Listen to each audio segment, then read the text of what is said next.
Evening, guys. Welcome to another Thursday night horror live stream with yours truly, Alan Scouser. Hope you're all well, and I hope you've been watching some good movies. Yeah, it's great to be back again, do another solo live stream. So great to have another opportunity to discuss what we've been watching and even any horror books what we've been reading. Yeah, anything at all pertaining to horror, guys. Whether it's a horror film, horror actor, horror book, anything pertaining to the world of horror, just feel free to discuss to your heart's content. So yes, great to be back. I've watched a couple of films I want to talk about later on. I haven't really got many glowing things to say about them. You most probably know, if you've been watching my latest reviews, there have been some real pants movies. Yeah. Okay then, guys, so what I'm going to do now, I'm just going to see how many people are in the room and we can get started. So got a couple of people in now, and we've got Brian. Hi Alan, everyone. Hope you are all well. Yeah, not too bad, thanks, Brian. Great to see you. Hope you've had a good week. And we've got 80s horror fan. Hi all. You okay? Thanks for turning up. Yeah, just wait for a couple more people, guys, to come into the room. Yeah, so quite a few string of really bad horror movies I've been watching of late, guys. Particularly that awful Heart Eyes. Oh my God, that was really abysmal. That really was. To be honest, really, guys, I wasn't really expecting all that much from it.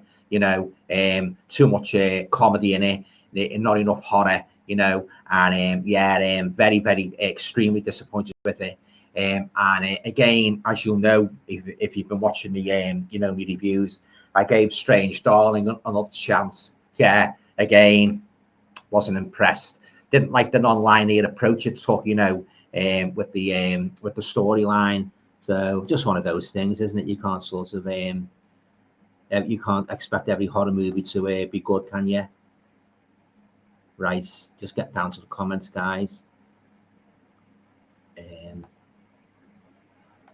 80s horror fan. I'll kick us off. Oh, thanks. I'm doing the 1970s, 80s horror rewatches on Halloween at the moment.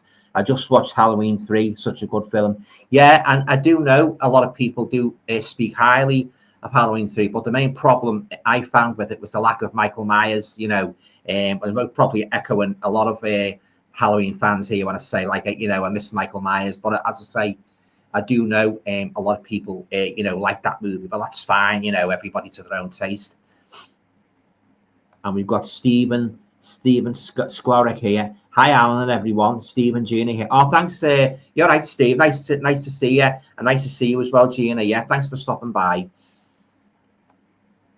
Yeah. So in regards to horror movies, have any of you guys got anything on your order, pre-order, anything that's just arrived you'd like to talk about? Feel free, guys, to discuss here. I've just got picked up the 2 Peter Cushing Doctor Who movies from the 1960s. I've never seen Peter Cushing in the role of Doctor Who. So they came out. I think they came out this week. So I ordered them, and so I'm looking forward to watching them. They'll be in my next pickups video next week.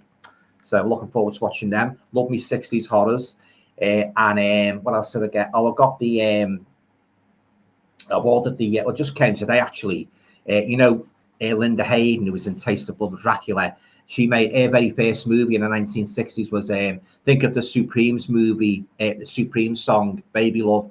But she actually made a movie called Baby Love, and it looks really good. Keith Barron's in it, Diana Dawes is in it. So that came today on the network label. So I'm looking forward to watching that. So got 1 or 2 things to come. Yeah, I've ordered the films of Lucio Fulci. Which is I ordered it from Waterstones, and it's taken ages to come because they were out of stock, unfortunately, when I ordered it. So but yeah, waiting for that to come. So fingers crossed that shouldn't be too long before I get that.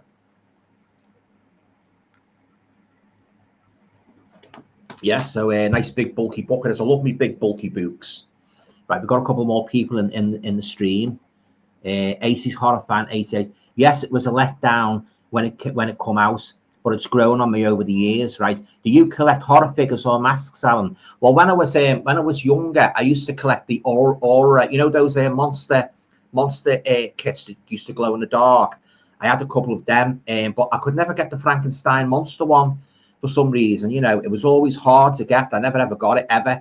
So, but yeah, I did have one or two NECA figures, but I didn't really, I didn't think they stood out much, so I got rid of them. You know, I only bought two, but yeah, I wasn't really impressed with them. Yeah, so you don't really collect. No, don't collect horror masks. Primarily, my prime collections are horror movies and horror books. You know, yeah, I don't really collect anything else pertaining to horror. So, and we've got Nigel himself here.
Sorry about that, guys. I've been having connection problems lately with this bloody internet.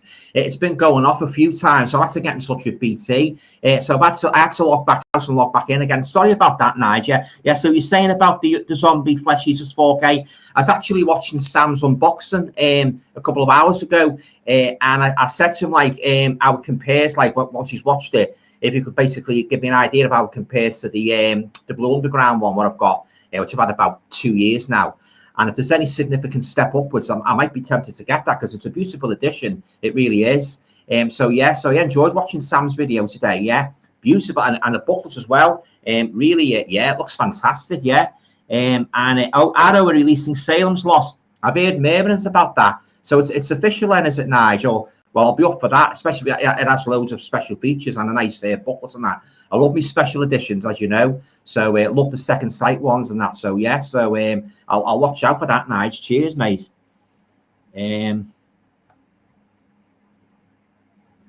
Right, I'm sorry about that, guys. As I say, it's been a bloody nuisance disconnecting. I've had to get in touch with BT to sort it out.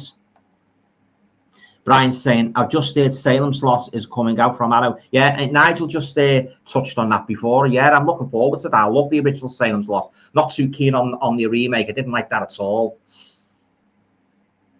Brian's saying, fingers crossed it has a lot of special features. Yeah, fingers crossed. Yeah, I hope so. And Stephen's saying, I collected the Aura figures too. I've still got them. Yeah. Yeah. Oh, I bring back memories about them. Yeah. Sorry about that, guys. I got my cat in here, and he's been a little bit of a little bit of a whiner. Behave yourself. Behave. She just had a meet. No. And Nigel again. It's about time Hammer started to announce some Dracula goodness. Yeah. On these beautiful looking 4K sets. I totally agree. I'd love to see a big Dracula set or Christopher Lee's movies, because I love all of them. Absolutely every single one. I'd look over there. I'd love to see the Reptile and Dr. Jekyll and Sister Hyde get that amazing deluxe treatment too. Yeah, yeah. So fingers crossed they'll bring out the Draculas and even the Frankenstein ones as well. You know, loads and loads of special features, because they've been pretty scant, haven't they? The Hammer movies with the special features. So yeah, hope so. Liam Hartley saying froze. Now, as I was saying before, I've been having intermittent problems with this bloody internet connection, so I had to get in touch with BT. Absolute pain it is. Absolute pain in the posterior it is. It really is. 80s horror fan. That's all that Alan can stand up us horror nutters for one. No. As I say, it was the BT. It's been very erratic, you know. So I've got to sort this out. Like, you know, we've got like the television goes by broadband as well, but it's never really affected it before, you know. But I'll have to send them a technical support. Yeah, Alan, your video isn't working. Yeah, well, I've got it back on now. Let's hope it bloody stays on as well. Alan, PR Quanage. Alan, I love Nosferatu 2024 that much. I've since watched 30 Dracula films. Which one do you think is more like the book? Oh, that's quite a tough question. There's been loads and loads of Dracula movies over the years, and each one having a little bit more or less relating to the book. For instance, the Scars of Dracula, Christopher Lee, where he's crawling down like a giant reptile. He's crawling down the walls of his castle. That was in Stoker's novel. And then there's another Dracula one where he killed the baby. One of them, I think, the most harrowing scene in the whole Stoker story, where the villager goes crying outside the castle, you know, the baby and that, you know, kill the baby. I forget what movie that was in, but there's been here and there, like there's been sprinklings of the Stoker novel, but I'm trying to think the closest one. The Gary Oldman one, I suppose, like there was some parts of it was close, but I'm not a fan of that Gary Oldman. I've watched it a couple of times and I just don't like it at all. You know, I do prefer Christopher Lee. He's my number one Dracula. You know, and the only Dracula that frightened me when I was a kid, you know, the very first, when I first saw him in Dracula 1958, when you see him at the top of the stairs and that, and he comes down, that sepulchral voice, you know, oh yeah, man, I wish he was still alive today, because I'm sure if Christopher Lee was still alive today and he could still act, he would sooner or later, some producer would offer him some hefty cash to reprise Dracula one more time. Wouldn't that have been awesome if we done one big Dracula movie, say about 3 hours long, you know, where he tried to take over the world? But they expanded more on the satanic rites of Dracula story, rather than just staying with the basic plague story. I'm sure you Dracula fans will agree with me. If they expanded more on the Dracula mythos, you know, but oh yeah, no doubt about it, Christopher Lee is my number one Dracula.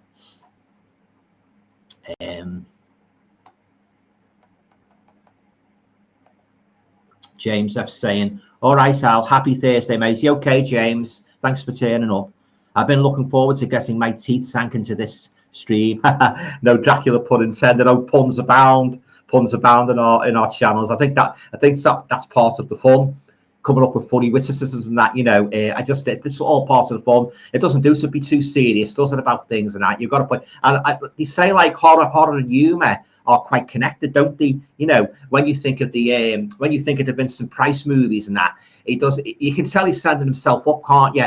Because, you know, he sort of like, he puts on this theatrical voice and that, and you can tell he's sending himself up all the time. I like the Michael Jackson Thriller where he said, "Stand and face the hounds of hell." You know, I thought that was a genius touch, that getting Vincent Price to come in at the end of Thriller. But horror, they say horror and humour is quite closely connected. I would tend to agree with that. But then again, having said that, if you get a horror comedy and you do too much comedy, as in the case of Heart Eyes, which I've done a rather less than glowing review of in a rather recent video, they overdid the comedy too much, and it's a sort of comedy what you can't laugh at, guys. I don't know if you agree with me about American comedy getting sprinkled into horror. It's a sort of corny, nasty, barbed comments that you just can't laugh at, you know. But yeah, it could not get to that Heart Eyes at all. But yeah, fingers crossed. You know, as Nigel said before, we get a good a release of the Dracula, all the Dracula movies on 4K, all the Christopher Lees. I'd definitely be up for that, definitely. And we've got Nigel here again, and he's saying Salem's loss is official as far as I know. Oh, that's good, Nigel. That's good to hear. It's come from a reliable source. What's a film? I totally agree. Yeah, especially the scene outside the bedroom window. Oh God, one of the creepiest scenes I've ever seen in horror movie history. And I like the book as well. I absolutely love Salem's Lot. Me too. Yeah, and I say in the book, I don't know if you read the novel, Nigel, but in the book, Barlow's more like a kind of like a Bane Christopher Lee type of character, like he's more like a normal man, whereas in the David Soul TV movie, obviously like Nosferatu, and I think both worked, you know, for different reasons. You know, I wouldn't race one over the other. They both did a fantastic job, but I tell you what, I didn't like that remake at all. I said it before, haven't I? And I didn't like the one they did with Rutger Hauer. Was it about 2005 and 2006? I didn't like that one either, but I love the original. It's one of my all-time favorites horror movies, and David Soul, he's fantastic as the main protagonist. Yeah, fantastic movie. And we've got Brian Gilson. You okay, Brian? PPR1, it's the Closet Dracula I can remember. It's the Louis Jordan movie. It's really good. Now you're talking. That's the closest. That's the closest Dracula interpretation to Christopher Lee's I can cite. I first watched it in December 1977. I thought, this is great. This, you know, so I've got the DVD in my collection. I haven't watched it for a while. I'll have to put it on and do a full-length review of it, guys. You know, and if you haven't seen it, I highly recommend you get the DVD and watch it. I say it was first screened. I think it was Christmas Eve, 1977. And Louis Jordan, was really sinister in the role of Stoker's Count. Yeah, the closest to Christopher Lee. And if you wanted somebody, I've said this before, if you wanted somebody that wasn't Dracula strictly by name, but he had the sinister aura, the sinister aspect of the Christopher Lee, I would cite Robert Quarry in the Count Yorga movies. He's fantastic. Yeah, they were actually going to do a third Count Yorga. I don't know what happened. I don't know if Robert Quarry wasn't available, but I would have loved to have seen a third Count Yorga. He did look like Christopher Lee in many respects, but yeah, I love the Count Yorga movies. Yeah, so but if you want somebody really close to Christopher Lee, not Dracula by name, but in appearance, I would give Robert Quarry as Count Yorga. And we've got Jordan, movie Worm. Hi, Alan. Hope you're well. You okay, Jordan? Thanks for turning up. Yeah, I'm not too bad. Thanks, mate. Hope you are too. Yeah. Cheers, mate. And we've got PR Puanage to Brian Gilson. Yes, the 1977 one by BBC. It's really good. Yeah. I really like Count Dracula 1970. Yeah, well, Christopher Lee made that abroad, didn't he? Yeah, got that one. And Blood for Dracula, but Alan doesn't like those. Yeah, Blood for Dracula was somewhat disappointing. Count Dracula 1970, it was all right, but it wasn't as good as, I've got to be honest, guys, it wasn't as good as the Hammer Draculas. You know, they had everything. The look of Dracula, the storyline, and the lovely coloured, lush Victorian settings and that. You know, now I've said this before. I'm not a fan of period pieces. You know. But Hammer, I would, make an exception for Hammer. They're fantastic, But yeah, love the Louis Jordan one. Jordan's asking me, are you going to check out Dangerous Animals? decent film out where this crazy guy feeds women to the sharks. I'll have to check that one out, Jordan. What year was it made? Yeah, I'll have to check that one out. Cheers, mate. That reminds me of that other one. Well, what was it? With the fella that was in Laredo, Neville Brand, when he had guests at his hotel and he fed them to his alligators. I forget the name of it, but it's on the Arrow label. Some of you most probably will enlighten me if you're familiar with that one. But yeah, it reminds me of that one. I'll check that one out.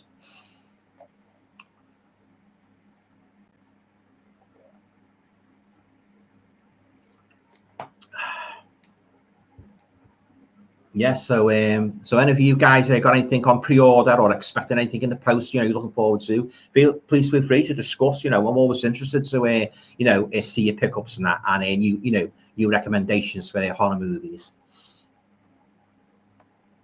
And Jordan's saying it's this year, it's out on Blu-ray and 4K in September.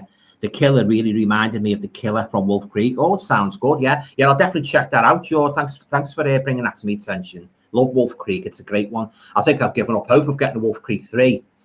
Been a few years now. It's been in development hell, hasn't it? Wolf Creek 3. I think it was because like he started doing the TV series, didn't he? Which I wasn't too keen on because it didn't really show much of him. It was more of the girl story. But I didn't bother watching the second series. The first one was enough. I thought this is nowhere near as good as the Wolf Creek movies. But yeah, but you never know. They could do a Wolf Creek 3. We live in hope, don't we? And PR Puanage is saying, have you seen Eden Lake? And what's a jolly happy movie is Eden Lake. If you're feeling down, just put on Eden Lake, and I guarantee within minutes you'll be well, I wouldn't say smiling. Very, very bleak ending. Yeah, as I say, yeah, he's asking me what I thought of it. Yes, it just said like very, very, as a lot of people have said, a very, very downbeat ending. Yeah, I also really like Alien Covenant. It's my favourite. Yeah, I wasn't too keen on that one, but Eden Lake. Oh yeah, it was a shocker. I've only watched it once. I think that's enough. It's all too real as well. That's the sort of thing that could happen. So I think this is it. Like a lot of these horror movies, like the ones that are realistic. They tend to be more scary, that could actually happen, whereas these ones like Wolfmen in Dracula's, Frankenstein's, all right, they're great fun, but at the end of the day, they're just fantasy, aren't they? So but the real life horror is more. I mean, for instance, I couldn't watch a movie with nuclear war in, because it could happen. God forbid it never happens, but I've heard a lot of talk about this Threads, and I thought to myself, I don't think I'd like to watch that. But yeah, anything to do with nuclear war, anything to do with cruelty to animals, cruelty to children, I draw a line. I just don't go there. But yeah, that Thread sounds a real ordeal to watch. And we've got ROJ Blake. Hello, Alan. You okay, mates? Thanks for stopping by. Nigel's saying, I fancy that Dangerous Animals, Jordan. It's a new film out, released a few weeks back. Yeah, as I say, Nigel, I'll definitely check that out. It sounds good. Yeah, Dangerous Animals. Yeah, that's on my radar, definitely. And Jordan's saying, I got Texas Chainsaw Massacre at the beginning and Zombie Flesh Eaters on pre-order, both 4K. Oh, fantastic, yeah. And as I said, I get back to it before, what Nigel said about Zombie Flesh Eaters on 4K. I've got the Blue Underground one, but I'd like to know if it's any significance upscale from the Blue Underground one. I'm game for picking that up, and even if I do pick it up, I might still keep the Blue Underground one because I like the original cover, the black cover and that, and the zombie space with the worms and that, So even if I do get it, I might keep the Blue Underground one. And Texas Chainsaw Massacre at the beginning, I have got that on Blu-ray, but I haven't watched it in a few years, so I don't remember too much about it. But the remake is fantastic. It really is. It's just as good as the original, although I love the original that bit more. But I thought they did a fantastic job with that remake of the Texas Chainsaw Massacre. Really good. And that sheriff, oh God, he was the right character in, wasn't he? But yeah, two good movies there, Jordan. And Jordan's saying, yeah, I think you might like it, Nigel. I had lots of fun with it, mate. Yeah, sounds good to me. And we've got Brian Gilson. Are you going to get the Texas Chainsaw Massacre remake and prequel from Arrow? Yeah, because I've only got the basic editions, so I'll definitely be getting them. I always love my special editions, guys, always, like a lot of you guys do. nice big box and that, you know, and loads and loads of special features. I am very interested in, I don't just love watching movies, guys. I love every little thing about the movie. I love the anecdotes. I love how the movie was set up. I love all, you know, with me being a writer as well, I'm always interested in how a story develops and that. It's absolutely fascinating. And I also love it when they have the commentary as well by the stars and that director. Oh yeah, I love these special editions, something that you don't get from bloody streaming, you know. Don't get me wrong, I do watch the odd streaming movie, but not all the time. I'm purely a physical media collector, you know, and I do echo a lot of sentiments what you guys have raised about physical media. Streaming. I hope it implodes on itself eventually. And but for what I've heard, like a lot of people are cancelling subscriptions, aren't they? And they're going back to physical media now. Tell you a funny story about Tesco's. You know, Tesco's have stopped selling physical media. I went in there the other week, and lo and behold, I actually saw the DVD. Returned to Tesco's, and you know what it was? Snow White, the movie that bombed. Yeah, there was another one there as well. I can't remember what it was. I thought, oh, it's going up to 2. Let's hope it goes up to 3, then up to 4, then up to 5. And before you know it, we've got the DVDs back in Tesco's. Yeah, get in. That's what I like to see. As they're still selling them, aren't they? Yeah, but they have limited them. The one in Birkenhead, very, very limited in that, you know, but yeah, fingers crossed, you know, the physical media. It was always handy, like it, you know, like if you get a new release on a Monday and you can't make it over to HMV. I normally go over on a Saturday to do my Blu-ray hunting, but say Monday when all the new releases come out and say the weather's really bad and that you want to stay in, just Tesco's started selling physical media again. You could just pop over and get it from Tesco. So yeah, so hope those days come. You know, we get those days back, guys. Yeah. So yeah, handy, like it's just only live over the road from Tesco's. So I say here's hoping. And we've got Stephen saying Eaten Alive is a Toby Hooper film. That's the one, Eaten Alive. Yeah, where the hotel owner feeds his guest to his alligator. Yeah, the fella in Laredo is in it, Neville Brand, wasn't he? Yeah, that's a great one. That I tell you what, I picked up, guys. One of my favourites along that line. Tourist Trap. Any of you guys got that one? Starring Chuck Connors, who used to be in Brandon and the Rifleman.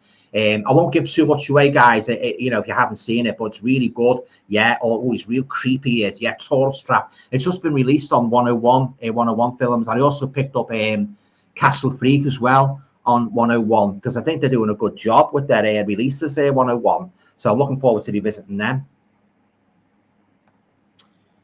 And we've got Vampire Jack, Eaten Alive sucks. Oh, you didn't like that one? Oh, I enjoyed it. I thought it was good.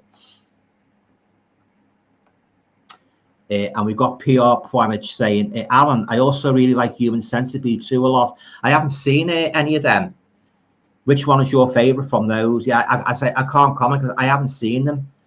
I think 3 is dire. Yeah, and I'll have to check them out. I believe they're quite sickly, aren't they? Yeah, I think Jordan's seen them. I think he's seen all 3, I think. And here's Jordan again. Yeah, the beginning is the prequel to the remake. It's great in my opinion, and that sheriff is back in. Oh no, he's a right devil in, wasn't he? Yeah, I'll definitely be getting those special editions when they come out. They're bringing out Martyrs as well, guys, aren't they? The you know, the original one, the French one. I've only ever seen it once a couple of years ago, but apparently it's getting snapped up already. People are ordering it hand over fist on the internet, you know. So they said like what they're going to do. They're going to print another 2,000 copies of it. So I might try and you know, get myself one. That's a bloody pain, that, with the good, the bad, and the ugly, guys, isn't it? I ordered it weeks ago, and I've got to wait now. Like you guys, I've wait until mid-August, I think it is, before it's going to be you know, re-released. Well, I suppose like if you want to get it perfect and that, you can't really blame them in that, and it would be good to see if they have, you know, corrected whatever edit it was in it. But yeah, I don't know about you guys, but my patience is very thin, waiting for things, you know, waiting for a bus, you know, waiting for all sorts of things, and that my patience starts to wear thin in the end, you know. But yeah, as I say, the good, the bad, and the ugly, yeah, around about mid-August. So looking forward to that, obviously, because I love those movies. And Brian's saying to Jordan, he's amazing as Sheriff Hoyce. Yeah, great remakes. And Nigel's saying, oh, excellent stuff, Jordan. I love Shark Night 3D. I haven't seen that one, Nigel. And that got slated. when I watched the Dangerous Animals trailer, it actually gave me Shark Night vibes. Oh, right, yeah. Well, as I say, that's on my radar, that. Yeah, that one, that, you know, the Dangerous Animals. So I'll definitely be picking that one up. 80s horror fan, love Tourist Trap. Yeah, it's a good one, that Tourist Trap. I tell you what I'm looking forward to watching, guys. The one that came today, the network one with Linda Hayden in. It was in Taste of Blood of Dracula. Baby Love. It was a very first movie. It's not really a horror. It's of course like it's kind of like it's like a kind of a prostitute and that, you know, in its everyday life, and she's born in the slums and that. It's set in Britain in the 1960s. So I'm looking forward. I might watch that over the weekend and do a review of it. Yeah, Baby Love. If you haven't heard, you think of the Supreme song Baby Love. Yeah, I don't know if any of you guys have seen it, but I love Linda Hayden. You know, first saw it in Taste of Blood of Dracula, and then tell you what's another good one. What she's in, The House on Straw Hill.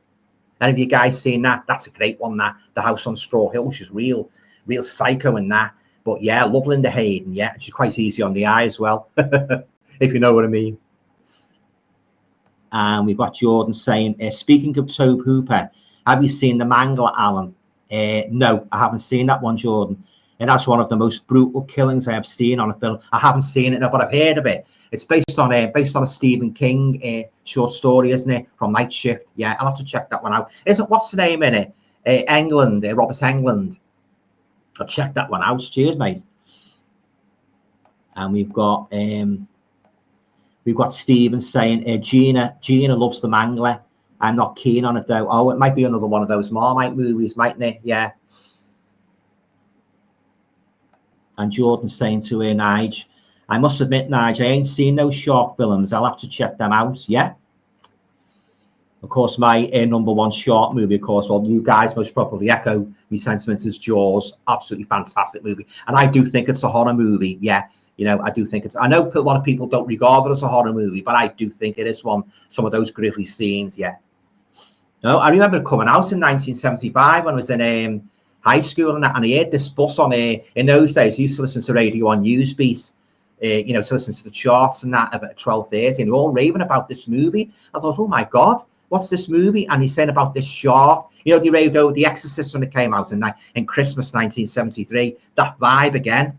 And when I saw it, like, oh, that looks awesome, that. But it was many, many years before I actually got to see it on the TV. And of course, I've got it in my collection now. So, but oh yeah, I love Jaws. Fantastic, yeah.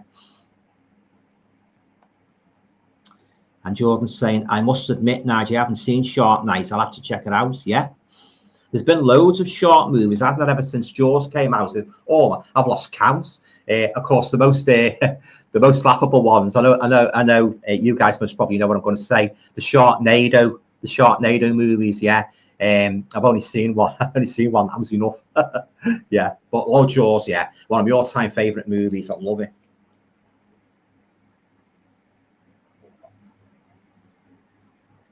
Yeah, lovely setting as well, the beach and that, you know, and a great acting and that, yeah, oh, fantastic. Just waiting for some more comments, guys.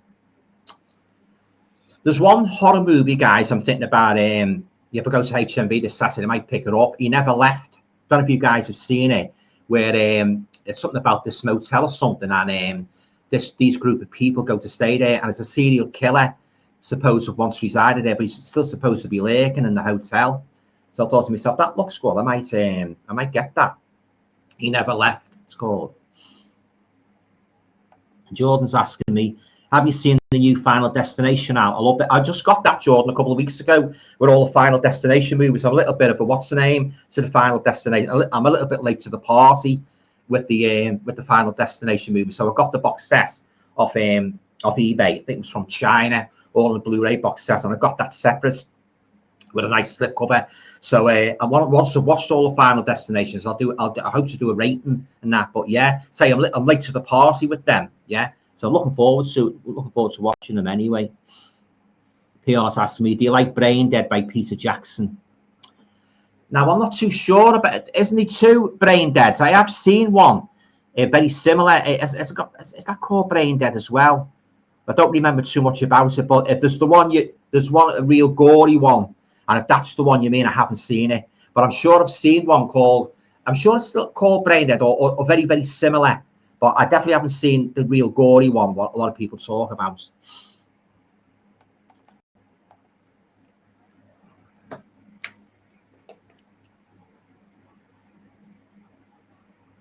I watched what's the name, guys? I watched the J horror last night. You know, guys, I'm getting into me J horror now. I watched one called The Ghost. Oh my god, it was dire. It's basically about this girl, this college girl, and that she loses her memory. She has these three friends and that, and she sort of like knocks around with them. And they start to do this one day. They start to do this like Ouija board thing. Yeah, but it's not like a glass and that, but it's like a funny symbol. And they start trying to conjure ghosts up, and something horrible happens, and they black out.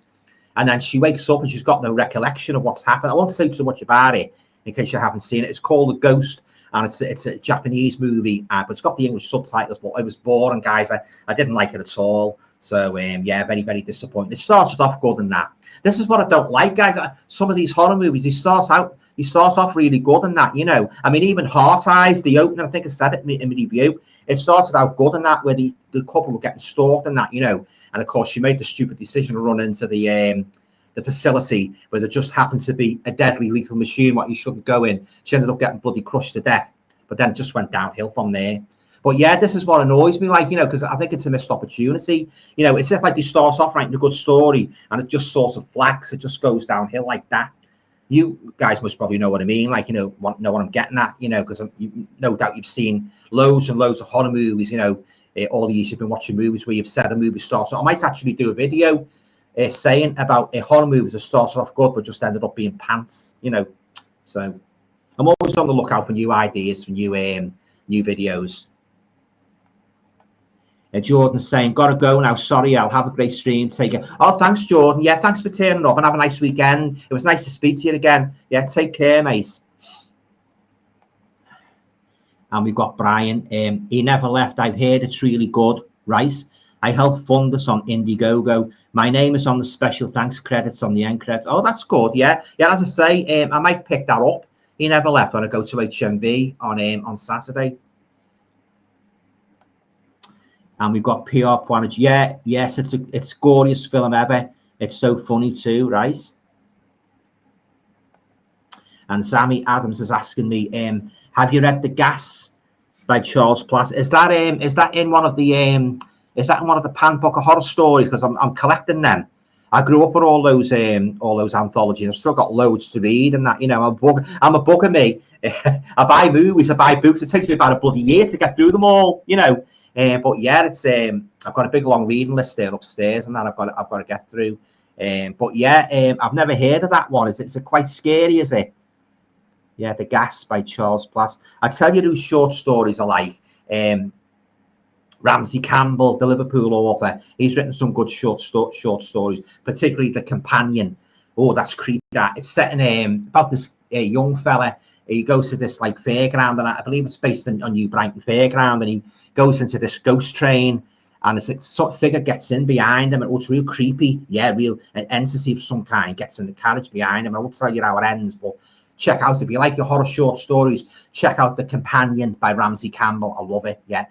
Stephen King, love his short stories. I've got all his volumes. Night Shift, Skeleton Crew, The Raft. The Raft is a fantastic.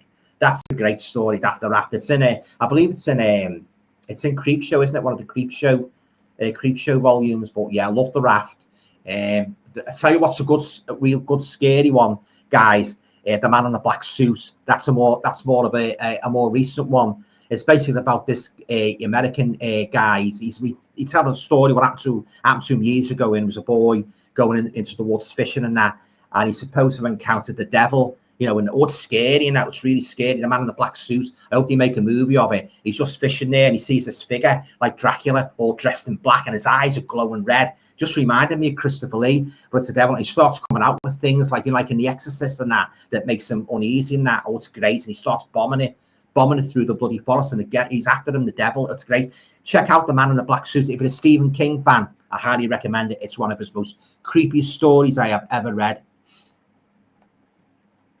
Richard Brown saying The Wailing is excellent. I've got the Blu-ray of that, Richard. I haven't actually watched it yet. And Vampire Jack's he's asking what's everyone's opinion on Sinners? I dug it, but I can't comment because I haven't seen it. Sammy Adams, Savoy Books. Right, okay, Savoy Books, okay. Richard Brown, The Gas is similar to The Fog. Oh, right, yeah. Yeah, there's There's a James Herbert fog, isn't there? And then you've got like the John Carpenter one, where the pirates and that. A lot of people think they're the same story, but they're not. The James Herbert fog is like this yellowish fog comes out the ground following scientific mishap of some kind. It causes an earthquake in a like a sleepy English village, and this bloody fog comes out the ground. It drives everybody nuts and that. One particular scene in that in the school gym. Oh my God. Talk about painful. It's become notorious, really horrific scene in the school gym. So if you guys have read it, you know what I mean. Yeah, very, very painful to read. But yeah, I'll keep that in mind. And we've got MG. Hi, mate. Oh, you okay, MG? Hi, mate. It's Mike. I've not saw you in HMV for a while, mate. No, I've been staying in a few weeks, like when the weather's been too bloody hot to walk around in. So I've been staying in, mate. But yeah, I hope to get over this week. Like if not this week, next week, depending on the weather. I don't like the heat, as I've said a lot in my videos. It makes me ill. Can't sleep of a night, and it just makes me ill. So yeah. So hope to get over there. But did you go over last week? Did you on Saturday? To try and get over there this week. And nice seeing you anyway, Mike. Yeah, great to see you. And we've got PR Planet. I'm halfway through The Woman in Black 80s. Have you seen that? Yeah, I like it. But I do like the TV movie better. There's one particular jump scene in that. Oh my God. Yeah, oh God, talk about messing your pants. You watch that and you've got your bloody volume turned up loud. Oh my God, you're in for the jump scare. You're in for the bloody mother of jump scares. I tell you, the original TV adaptation of, I'm talking about The Woman in Black. Oh my God. Oh God. Great story. Yeah, Susan Hill. Love it.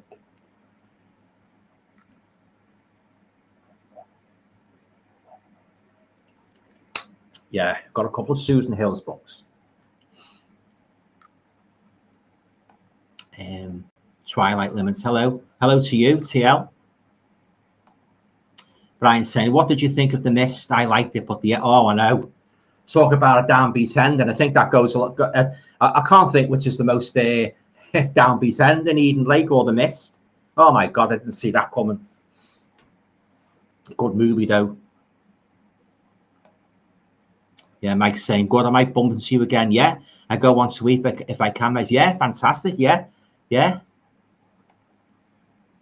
Twilight Limits. Have you seen the new Jurassic World movie yet? To be honest, I'm not really a fan of the Jurassic Park movies. They don't appeal to me at all. Not a fan. I've seen a lot of the. I think maybe I've seen a lot of them over the years. The Ray Harryhausen movies and the Valley of Gwangi and that. It seemed like I watched too many of them. So yeah, not really my seeing them. But I know they are quite popular. Yeah, just wanting some more comments, guys. So yeah, I'll be doing hope to be doing me pickups video next week, the end of next week. Got some good ones to show you guys. MG is asking me, have you seen In a Violent Nature? No, I don't think I have. Is that any good? Richard's saying Nigel Neal adopted TV Woman in Black. Yeah, he done a great TV series called Beasts. Nigel Neal. Yeah, it's to do with like it was screened in 1976 and in the autumn of 1976, and each story revolved around a particular animal. Like my favorite was during Barty's Party, where the Patrick what's the name's in it, Anthony Bates, and he's playing this middle-aged businessman, and it comes on the radio. He comes home and it comes on the radio.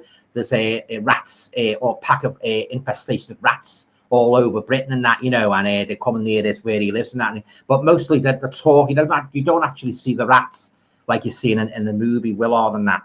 It just builds up the atmosphere of the rats and that, and it's got a chilling ending. But that's my favourite one during Barty's Party, and it's called what's the name? Beasts. So try and pick the DVD up and that. There's only 6 stories. It's very good. Yeah, Beasts. Nigel Neal wrote that as well, and I believe he was behind the Quatermass, wasn't he? He was behind the Quatermass series, Nigel Neal. Yeah, great writer, like Brian Clements, another great writer. Twilight Limits is saying, have you seen the new fan? I'm not really into Marvel. As I said the other night on Ollie's stream, I'm not really into Marvel. The only Marvel character I like is Spider-Man. Yeah, I don't really. When I was a kid, I used to get a lot of Marvel comics from local news agents. But as I got older, the interest sort of subsided to the extent that I don't entertain them anymore. I haven't seen. I couldn't tell you what's happening in the Marvel universe. I don't know who's the new Captain America. I don't know what's going on with the Incredible Hulk. The last thing I remember of the Incredible Hulk was bloody Bill Bixby. That's going back a bit, isn't it? But they released that on Blu-ray, by the way, the Incredible Hulk and Knight Rider as well on 4K. So, but yeah, I'm not a fan of Marvel. I'm not really a superhero person. So it's all horror now, or 70s comedies like On the Buses, Carry On. You know, that's all I talk about now. Yeah, so that's fine. I'm not having to go people like Marvel because I know it's popular, but I don't follow it. I don't follow DC either. So it's all horror or comedy. Comedy, what I can laugh at, that is, you know, the proper comedy. MG saying, I enjoyed it. It's a slasher movie, but from the killer's point of view, right? Richard Brown, I like the story Baby from Beast, the one about the witch in the forest. Yeah, that's a good one, that. MG, it's got some good kills in it. Yeah.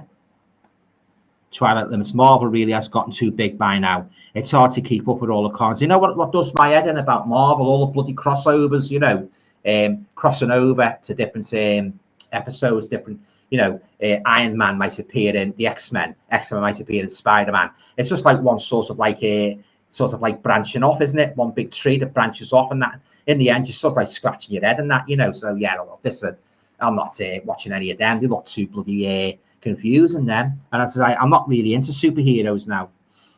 Even that new Superman doesn't appeal.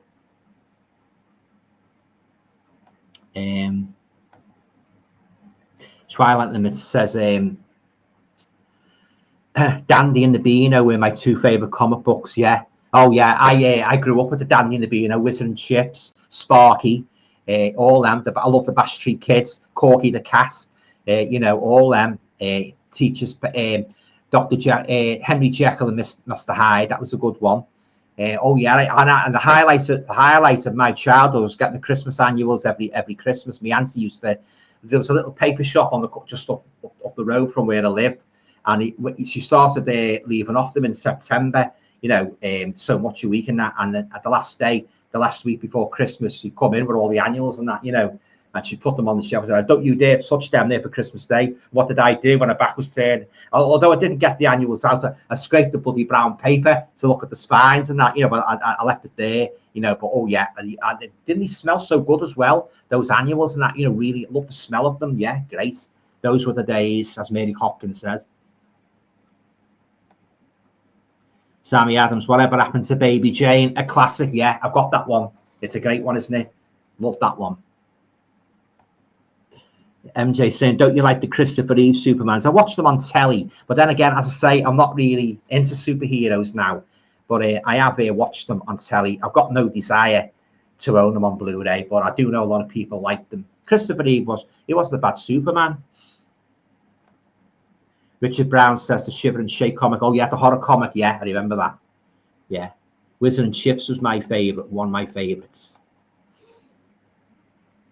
Dennis the Menace. No.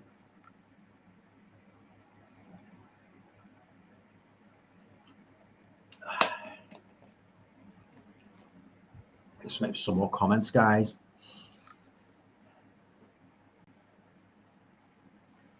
So yeah, so looking forward to watching that Baby Love with Linda Hayden. Like Linda Hayden, I might actually do a video a couple of weeks' time with all her movies. And she's great in Taste of Blood of Dracula, where she played that father was a right big. You know, if you've seen Taste of Blood of Dracula, you know what I mean. And that very, very strict in that. He wouldn't let her go out and see her boyfriend and that. Oh yeah, real Victorian discipline. Yeah, it's great. Taste of Blood of Dracula. I love the premise with the three, you know, the three hypocrites, you know, like Victorian gentlemen, who turned out to be not as gentlemen as they made out to be. But yeah, Taste of Blood of Dracula. It's one of my all-time favorites. That one.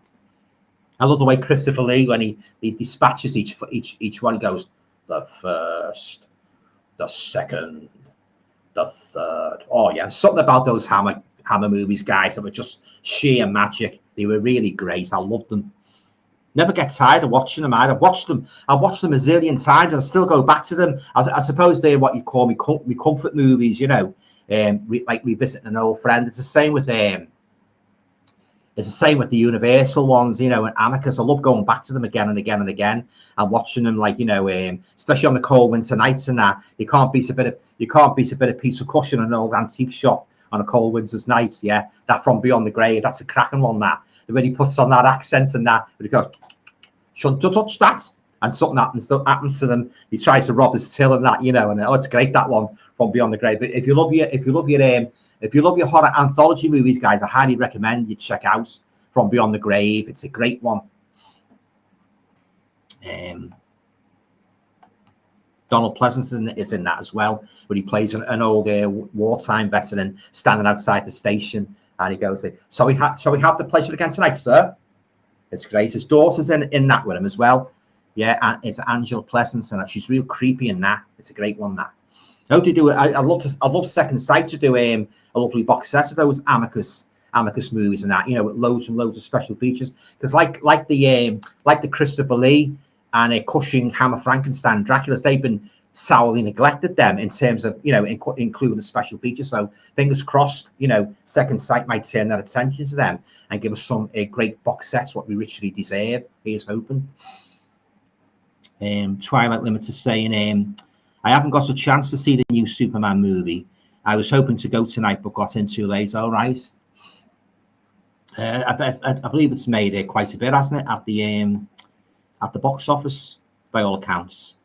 Brian Gilson, I've heard The House on Straw Hill with Linda Hayden. Yeah, it's a great one, The House on Straw Hill. It's one of the best British horror movies of the 1970s. Got a lovely cover as well.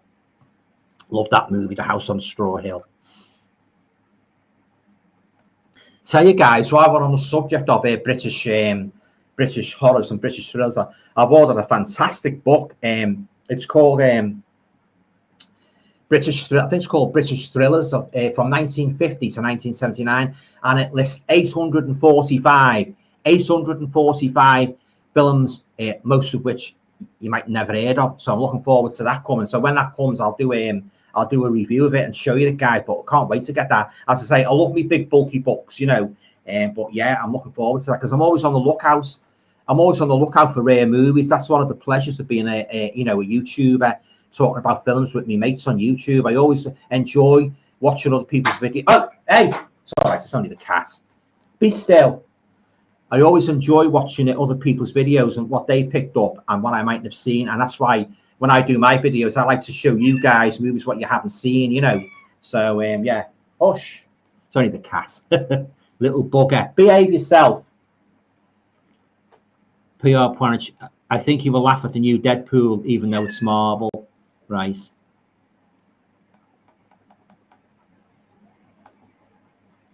Sorry, I meant to say Hayden, Linda Hayden. Just excuse me, guys. We'll just give Tiddles some meat here. Got some meat? Yeah. Yeah, that's right. Got some meat.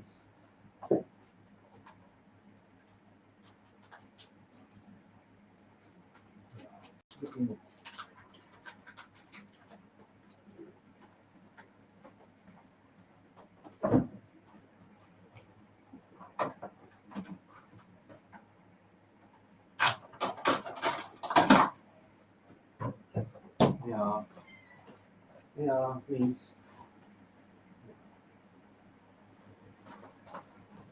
You want some as well?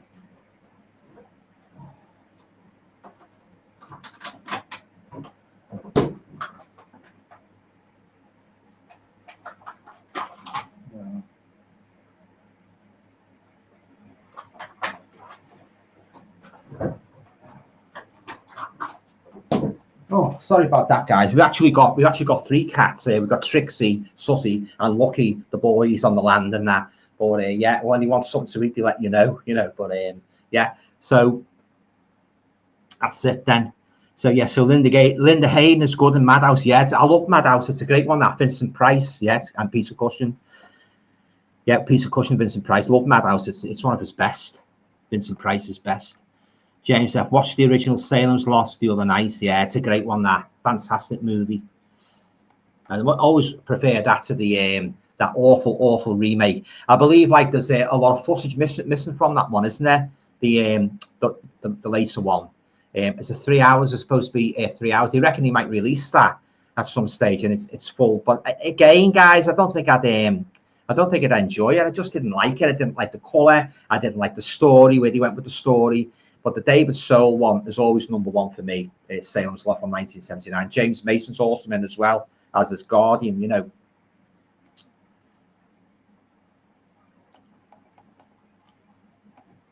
Yeah, as I said, James Mason. Yeah, he really gives you the creeps, Mr. Barlow. Yeah, definitely.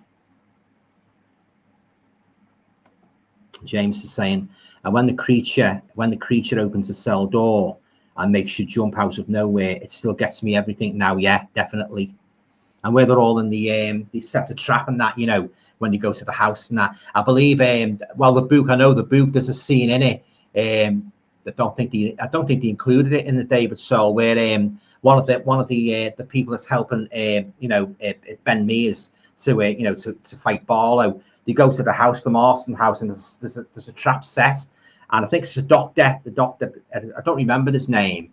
He falls down on the piece of wood, and as he falls down, and it's all spikes, and he falls on the spikes, and there's all rats, and they all jump on him. That would have been a bit too horrifying, I suppose, to include in the 1979, because after all, that was made for television, wasn't it? The Toby Hooper Salem's Lot. I suppose it would have been too hot. I think they actually said at the time they couldn't include that. It was too horrifying a death, you know.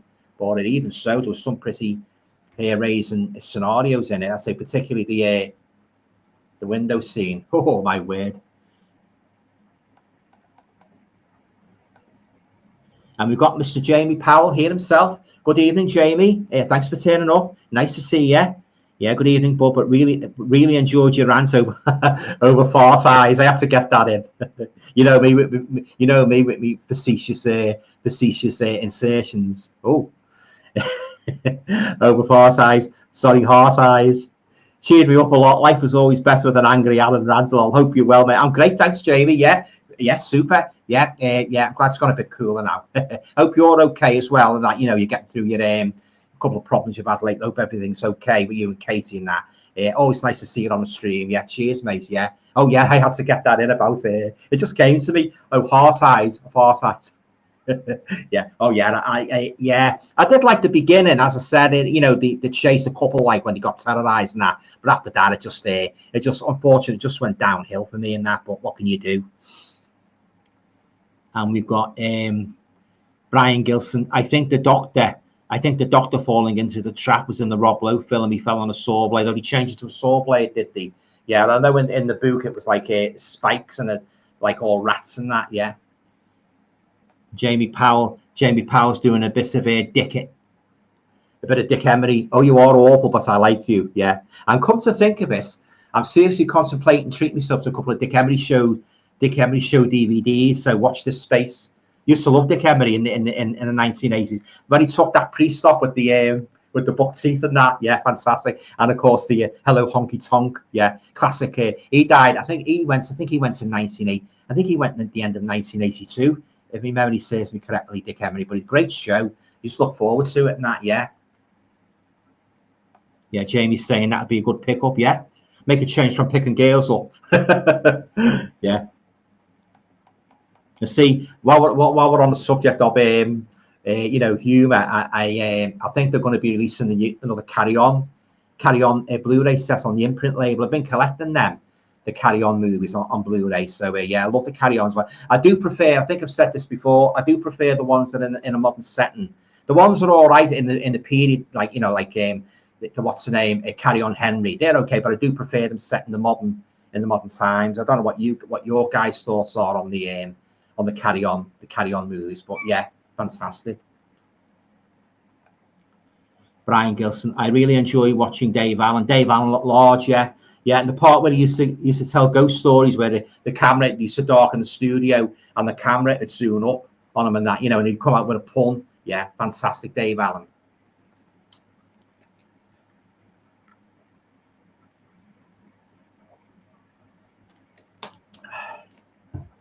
All classic TV, guys. We'll stay there now. Behave.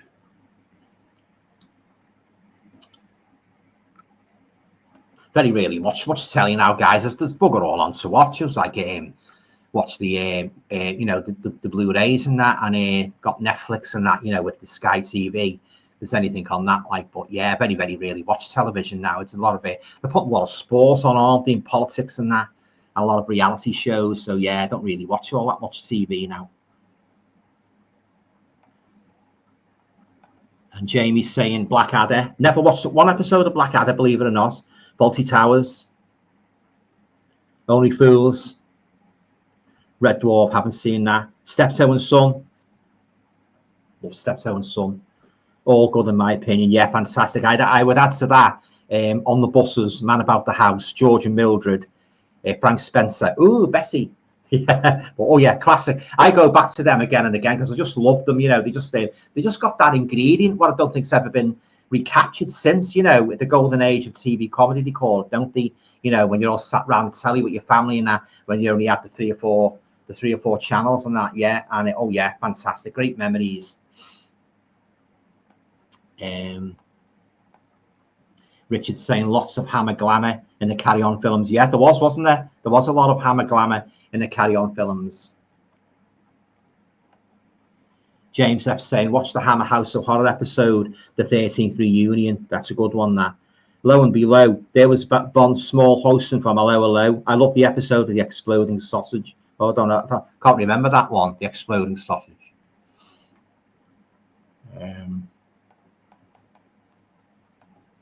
Stephen Square, Carry On. Oh, yeah, that's my favourite one as well. Carry On Screaming is my and Gina's favourite Carry On film. Yeah, oh yeah, and what's her name? Vanilla Fielding in that red dress that sets all the males' hearts pumping. Oh my God, I was surprised. I wonder how she got into that dress. You know, it was so tight. You know, and an odd bod and that. You know, saucy odd bod. Yeah, I love Carry On Screaming. It's my favourite one. Yeah, Jamie Powell saying, ooh, Bessie, yeah, Frank Spencer. Oh, he was a character then, wasn't he? He was a right character. The things he got up to, that one when he's in the, I don't know if you've seen it or not, but the one when he's in the Christmas pantomime, he's a fairy. And he used to up on the wire like that. Stop looking up my dress. Absolutely fantastic, that, like. And the one when he takes his driving test and that, you know, and the one when he does the stunts off the cliff. He actually done all his own stunts, you know, Michael Crawford. You know, he's a bit of a daredevil, but he made absolutely sure that nothing could go wrong, you know. But yeah, anybody remember that? You know, Noel Edmonds in the early 1980s, where he had that fella on and something went wrong, didn't it? And didn't he die? And he took him off right away. Noel Edmonds, the late breakfast show. Any of you guys remember that? Noel Edmonds, he'd done it before Noel's house party in the 90s. He'd done Noel Edmonds, the late breakfast show in the 80s. And he had a fella doing a stunt and something went wrong in that. And he got a lot of criticism in that. But yeah, it's quite a shock, that. You got to be careful, haven't you, with these shows when you start setting up these sophisticated stunts up and that. You've got to, as Michael Crawford did, make sure everything's perfect before you even venture to start, you know, to do daredevil antics. It's better to be safe than sorry, isn't it? Brian's saying to Jamie, great shows. Bossum with Rick Mail and Adrian Edmondson is great too, right? And Jamie's saying, love Bossum. Rick was a hero of mine. Yeah, quite popular series, that, Bossum, by all accounts. And Richard's saying Rise. Oh yeah, Rise and Damp. Yeah, love Rise and Damp. I've got the box set. Reggie Perrin. I've only seen 1 or 2 episodes of Reggie Perrin, but I love Leonard Rossiter. He was from Liverpool, but my neck of the woods, Merseyside. Yeah, fantastic actor. And Rigsby. Oh my God, the one where he tried to woo Miss Jones with the bloody burning wood. Yeah, the flatmates wound them up. You know, they said it was a kind. But what I can remember, they said it was a kind of a love potion, didn't he? And he said, "Oh, you want Miss Jones? Try this." He made a bloody fool of him with the bloody burning stick. Yeah, fantastic. Love Rise and Damp. Brian saying to Jamie, one of my heroes too. Yeah. Jamie, did you ever watch the X-Files, Outer Limits and Twilight Zone? I watched 1 or 2 episodes of the X-Files. Watched the Outer Limits. My favourite one there is the Twilight Zone because I've got the Blu-ray of that. The original Rod Serling from was it late 1950s to early 60s. I've got the Blu-ray of that. Sorry guys, the cat keeps coming. You have to stay there. You can't come on here. the cat's just come up, curious what I'm doing. Yeah, but I've got the original Twilight Zone on Blu-ray, lovely box set, and loads of commentary as well. So I love the Twilight Zone. So I would say, out of those three, I would say the Twilight Zone is my #1. Yeah, I love it. I wasn't too keen on the remake though. The remake of it in the 1980s. I didn't think it had the same magic. I'll tell you what's another good series as well, what Rod Serling done. Not very well known, Night Gallery. I got the Blu-ray of that. It was like more of a horror series, and that again, and it was more further on from the Twilight Zone. This was the 1970s, and it was all horror. I think about 3 or 4 horror stories in one episode. So if you haven't got that one, I highly recommend that one. Night Gallery. It's great. I've got the book as well, the companion volume, and I've also got the companion volume of the Twilight Zone. As I say, I love me big bulky books accompanying the television series. Like just browse for hours and that, absolutely fascinating. Jamie's saying, carry on screaming, frying tonight. Yeah, I know. Fantastic, yeah. That's the best line. And infamy. They've all got us infamy. Stay there. Stay there. It's all right, it's only the cat. Stay there, be a good boy, be a good girl, I should say. Brian's saying, the Rising Damp episode about the haunting is really funny. Yeah. And the one in Bless This House where they're doing the seance, that's quite good as well. Sid James, Bless This House. Love all them. And James is saying, I love Nearest and Dearest with Nellie and Ellie Pledge's Pickle Factory. Walter, have you been? Yeah. Oh, yeah. And she says it. Oh, I must get a little hand for Tommy's watch. Yeah. Nearest and Dearest. My auntie was mad on that. Nearest and Dearest. Brian's saying to James, great series. Yeah. And Stephen is saying, yeah, I think it was a hot air balloon stunt and a guy. I think that was it. Yeah. Noel Edmonds' late breakfast show. Yeah, I think you're right. A hot air balloon.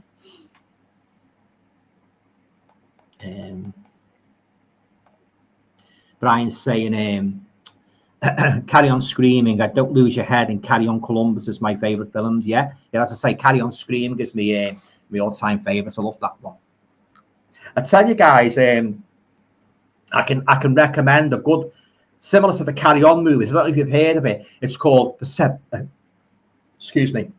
Seven Deadly Sins. It's great. I got the Blu-ray of that from Film Treasures a couple of weeks ago. It's basically dealing with it. It's a little story pertaining to each deadly sin, like greed, sloth, and it does a little story. Harry H. Corbett's in one. It's a great one. Yeah, that's a great one. That. And then you've got Leslie Phillips. Oh, hello. He's in one. Bruce Forsyth, he plays a taxi driver. I think he's in the first one. Diana Dawes is in one. Oh, it's great. Yeah, The Seven Deadly Sins. And you know who's in the framing story? Stephen Lewis, who played Blakey and on the bus. I hate you, Butler. I hate you, Butler. Go on, get this bus out. Go on, get this bus out. Iconic character.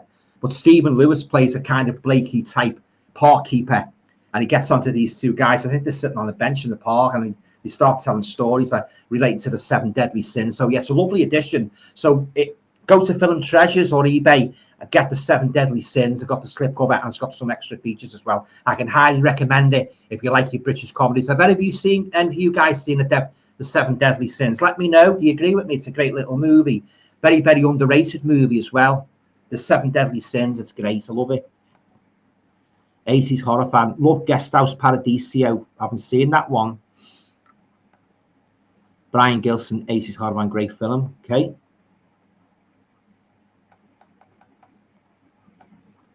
Richard Brown, favourite cat horror film. Now, I wonder what made you mention cats.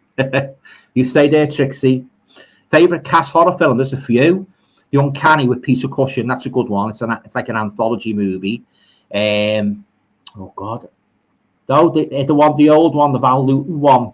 That's a good one. I always forget the name of that. What's it called? The old black and white one, Val Lewton, not the Cat Creeps. Oh, I can't forget. It's a great one though. I wasn't too keen on the sequel.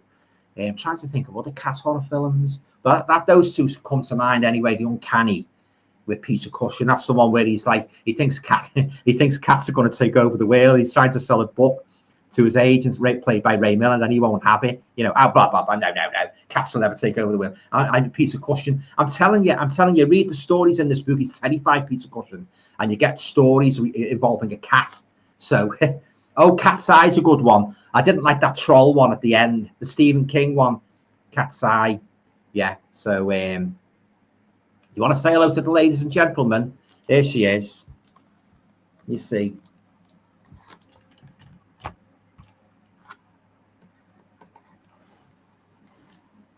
There she is. You'll see the top of her head. They are tricks. Yeah, she's a bit shy. She's a bit shy, guys, you know. Little bugger she is. She's always after the belly. She has a meal, and then 10 minutes later, she wants another meal as well. Honestly. She got a bigger appetite than me. PR Manager saying, I just watched Carry On Screaming this week. Ha ha, what's a coincidence? Oddbod is funny. Yeah, you got Junior Oddbod as well. He's a bit of a randy sod as well, wasn't he? He couldn't leave her alone, could he? Yeah, I wonder if she had any dress left. Stephen Squarrick. Any fans of Benny Hill here? Used to like Benny Hill. He was good. You have the political correctness and what's today moaning about him. Weren't there was nothing wrong with Benny Hill at all. You know, all right, he was a little bit near the knuckle, but sometimes that humour's funnier than the outright blatant humour. You know, in some cases, I mean, nothing wrong with those comedies. They were sort of like everybody watched them. They were harmless and that. You know, we always ended up chasing the girls. Then he run back and tapping that baldy fella on the head. I've got all the Benny Hill shows on DVD. Yeah, so yeah, love Benny Hill. My dad was a big fan of Benny Hill. Used to like that. Used to go like that. Oh, sorry. I saw Fred Scuttle and Henry McGee. And he used to take that China fella off, didn't he? And the fella who was interviewing him, he'd make a mistake, and the fella he'd say, "Oh, you mean that?" And Benny Hill, he'd go, "Yes, ratty idiot." That was fantastic. Yeah. Sorry about the poor impressions, guys. You know. Stephen Squarrick, I love the Return of the Sorcerer episode of Night Gallery. It's a good one. That's with Vincent Price in, isn't it? You be a good girl. Be a good girl. She's peeping around here. She wants fame on me movie. She had a chance before.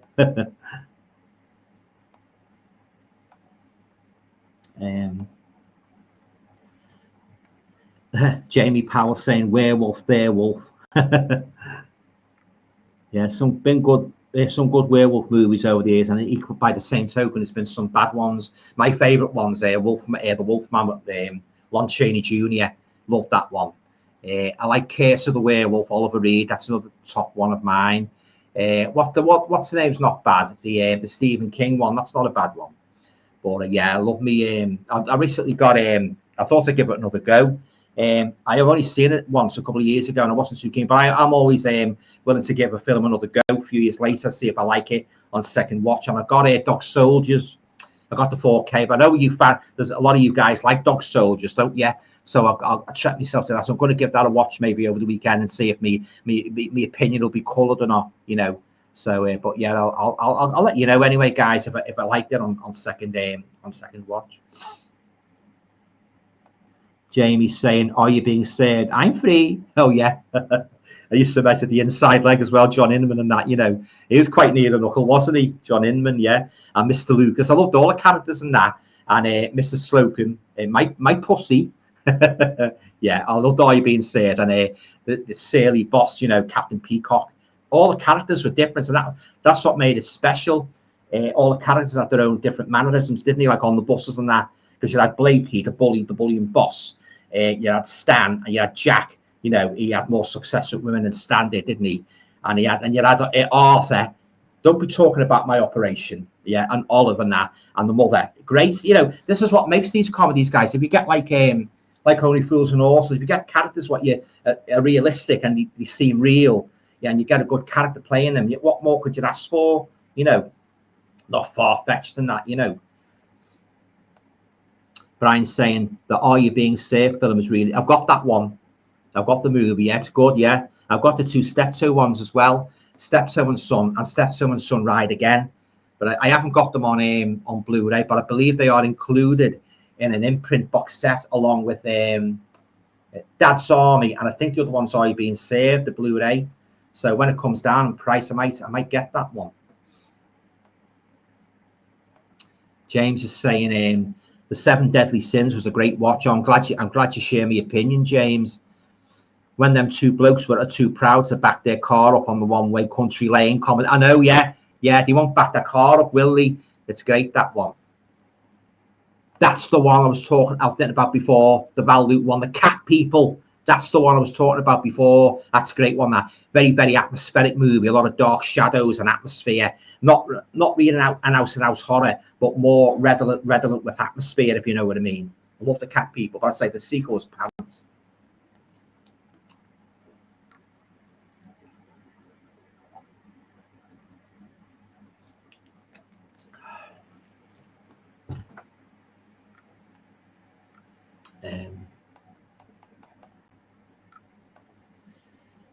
Brian's saying, hi, Trixie, to you, Trixie. Did you hear that?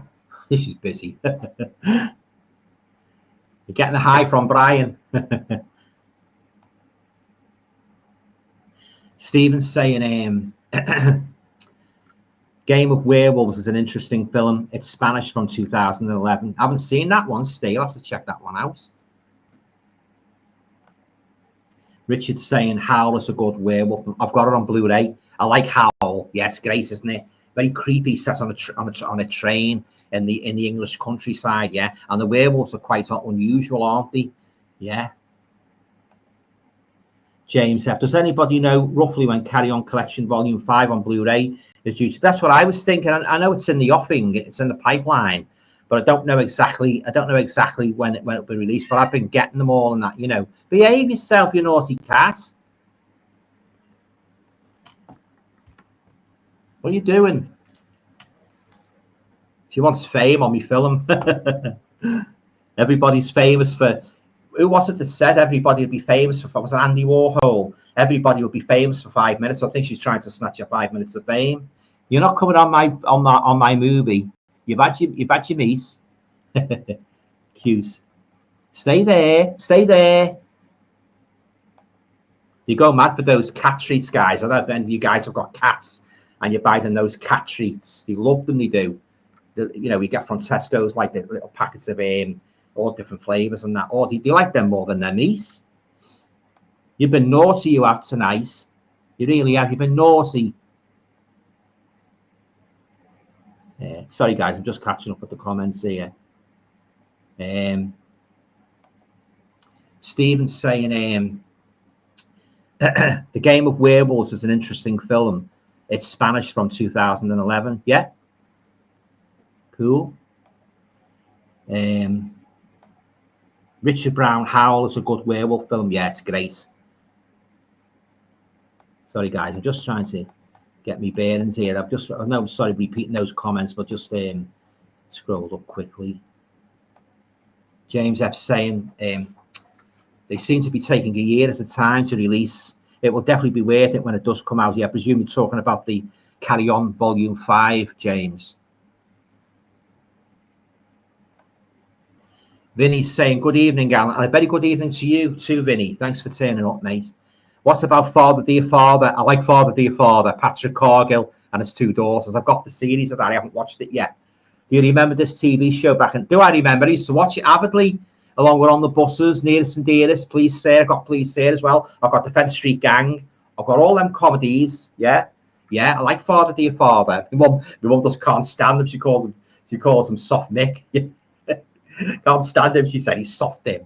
Patrick Cargill, but I love him and that, you know, and the movie's hilarious as well. Father Dear Father, that's funny. Brian saying you should get the yogurt cat treats. My cat Misty loves them. Oh, the yogurt cat treats. You've never had yogurt, say Brian. I'll have to try them out, yeah. Cheers, mate. Sorry, guys, I'm just waiting for a couple more comments now.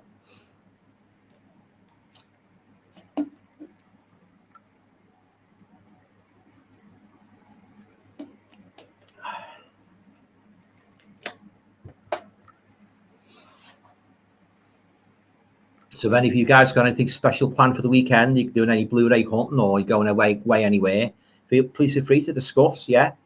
But yeah, so as I say, I might try and make it, or hope I can make it to HMV at the weekend and see if they have got anything new in, you know.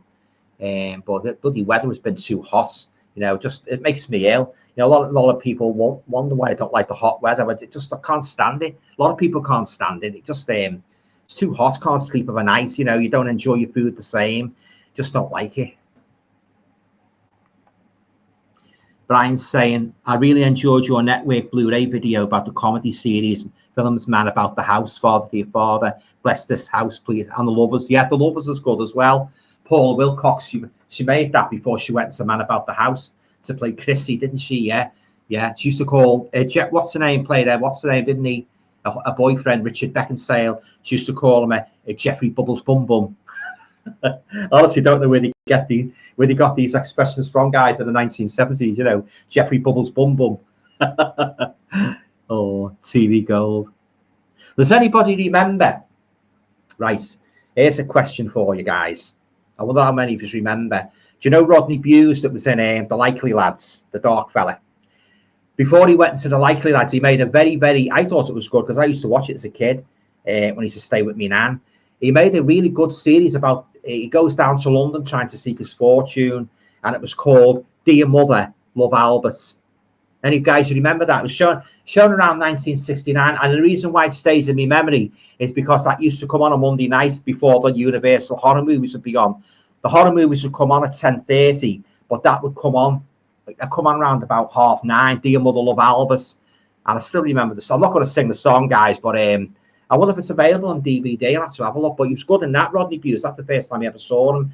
Yeah, Dear Mother, Love Albert. So if any of you guys collect 70s shows, watch out for that one. If it's, of course, assuming if it's available on network DVD, I don't know, you know. But that was my first introduction to Rodney Bewes in The Likely Lads. I love The Likely Lads. I absolutely love them. But yeah, so Dear Mother, Love Albert, check that out. There's another series as well, guys. I don't know if you remember. You know, Sid James. He was in a series called George and the Dragon with Peggy Mounts. That was quite good, black and white. And he was also in a series called Sue and Clover, where he was like a farmer. Yeah, I remember all these guys. I grew up with all these series when I was a kid. You know, along with the Universal monster movies we show every Monday night. They'd be on the same time, you know, beforehand, as I say. But they were quite good. The Rag Trade as well, Reg Varney and Mr. Digby Darling. Anybody remember Mr. Digby Darling? The memories are just coming flooding back now, guys. Thinking about the 60s and that, you know, they're all coming back. Randall and Hopkirk deceased. The Baron, all them grew up. The Avengers. Loads and loads of shows just keep flooding back. Freddie Garrissey, Freddie's Little Big Time. Remember Freddie Garrissey? Freddie and the Dreamers. He was good. He was great in Freddie Garrissey. Sadly, no longer with us.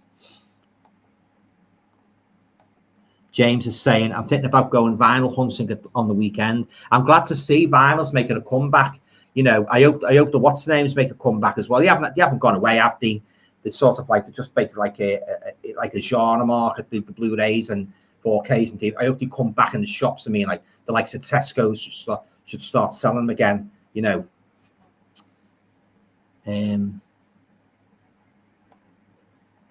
The Porridge film is quite good. Yeah, I like Porridge. He made one when he came out, didn't he? I'm going straight. I am straight as an arrow. Going straight. Wasn't as good as Porridge though. Does anybody remember Hazel with Nicholas? Was it Nicholas Ball? It was on. It was first shown in around about February 1978. Yeah, because I remember buying ABBA's album around that was on the telly. I remember buying ABBA's album from the movie ABBA the album, and that was on the telly when I bought ABBA's album. Yeah, but yeah, I'm talking about ABBA. If you had any ABBA fans on here, well, I've said on Facebook and talked about albums and that. You know, my favourite ABBA album is Arrival, and then Voulez-Vous. That's my second favourite ABBA album. Some great tracks on that. The King Has Lost His Crown, As Good As New. That's great in that. But yeah, so any ABBA fans, yeah, feel free. I don't mind departing from horror for a bit, as long as it's anything I like ABBA, you know, or Slade and that, you know, and all, you know, TV comedies like 70s and that. Yeah, but yeah, I don't mind as long as it's not Marvel superheroes. You know, I'm just don't know anything. You know, not really interested in that, guys. You know, so or espionage spy movies, not my cup of tea. But yeah, feel free to discuss the other things I've mentioned. James, yes, the Porridge film is decent, and Holiday on the Bus is where Stan pulls that woman. He was always pulling women, wasn't he? My favourite one was The Inspector's Niece, where he tries to get off with Blakey's niece, and he's Jack's after as well, and that, you know, oh, cracking beard, wasn't she? Madeline Mills and that. Oh God, the Clippies, like, I don't think they'd get away with that now, would they? Wearing the uniform with the bloody skirt right up to just past their knees and that, you know, and he'd always like be on the bus and that, fixing the thing and that, and they'd get an eyeful, wouldn't he, Stan and Jack and that, you know, but oh yeah, that was the charm of those old series, guys, and they're getting these bloody miserable killjoys trying to find fault in every harmless little thing and that. They need to be, what's the name there? They need to be moved on them. Get back to sanity, but don't want to get all political. Yeah, Stan pulls that woman, and her mum insists on following everywhere. Mavis, behave yourself. Be a good girl. Be a good girl. You naughty you are tonight. Stephen Square, you can get Dear Mother Love Albus on. Oh, right. Oh, it's very expensive, though. Oh, it must be a rare one then, eh? Yeah, Dear Mother Love Albus. Yeah, Rodney Bewes. Okay, then, guys, what I'm going to do, I'm going to go on for another half hour, if that's okay. I'll finish at 10:30, which I normally do anyway. So I'll try and get through as many comments as I can on that, you know. But if you want to talk about anything at all, horror, obviously being the primary subject, but having said that, you know, ABBA, Slade, anything what you think you have a mutual interest with me, discuss freely, you know. I like a bit of nostalgia. I like looking back in that, particularly the 70s and that, because that was the year I grew up as a teenager. Yeah, the memories are still in my mind about going into school every morning, seeing all the girls with the Bay Rollers scarves on and that. You know, it's still vivid in my mind and that. And talking about movies in the playground and that. What did they watch the previous night and that? You know, a lot of people used to talk about the Morecambe and Wise show. That was a big topic of discussion in the playground and that. He said, "Oh, you see what Eric came out last night when he goes, Arsenal, Arsenal." Remember that sketch? Arsenal, Arsenal. You've got the Morecambe and Wise box set, you know what I mean? Yeah, another one. I'm playing all the right notes, but not necessarily in the right order. Yeah, Andre Previn. Love Morecambe and Wise. Morecambe and Wise, Abbott and Costello, and Laurel Hardy. My three favourite double acts. Oh, well, I mustn't forget Dean Martin, Jerry Lewis. They were good as well. Barry Gilson. The Rewind TV channel has a lot of the classic series like Juicy Free. Remember Juicy Free? Thick as Thieves with John Thor and Bob Hoskins and Short of. Yeah. Anybody watch Mind Your Language with Barry Evans? I never really got into that. Any fans of that on here? Mind Your Language. I remember No Honestly with John Alderson and Pauline Collins in 1974. I used to love the theme song to that, Lindsay DePaul. Fantastic tune, that, No Honestly. And there's another one as well, Go away, behave. John Alderson was in, with Hannah Gordon, with his wife lived next door, My Wife Next Door. Do you remember that one? Well, it wasn't bad. And the one with Ralph Bates in Dear John, where he's a divorcee, isn't he?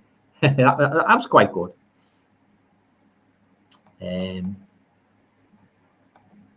Vinny, Alan, do you remember a show called, I just mentioned that now, Ralph Bates, Dear John? Yeah, I remember it. Oh, yes, I remember it well. In the words of Maurice Chevalier. Anybody remember Selwyn Froggatt? Magic. He was quite good, Selwyn Froggatt. My mum used to like Bread, you know, the Scouse series with Joey. Yeah, and Bread and the mother and that, you know. She lived I think she lived in Hoylake, I forget her name. Yeah, but that was quite good. Bread, yeah. I love Boys from the Black Stuff. Oh, I love that series. They should have made more of them. Yossi Hughes gives a job. Fantastic. Richard's saying Nicholas Ball was in Life Force. Oh, yeah, I don't remember too much about that one there, Richard. But, yeah, he was in, I'll tell you what he was in as well. He was in The House That Bled to Death and The Hammer House of Horror, wasn't he?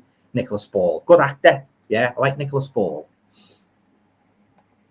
Brian's saying the series don't drink the water, and the comedy series David Jason did before Only Fools and Horses was that Lucky Fella.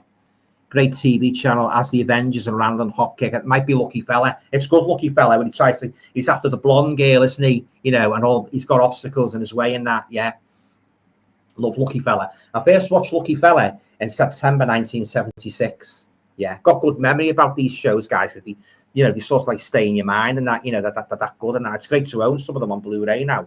something which I never ever imagined I'd ever do when I watched them back in the day.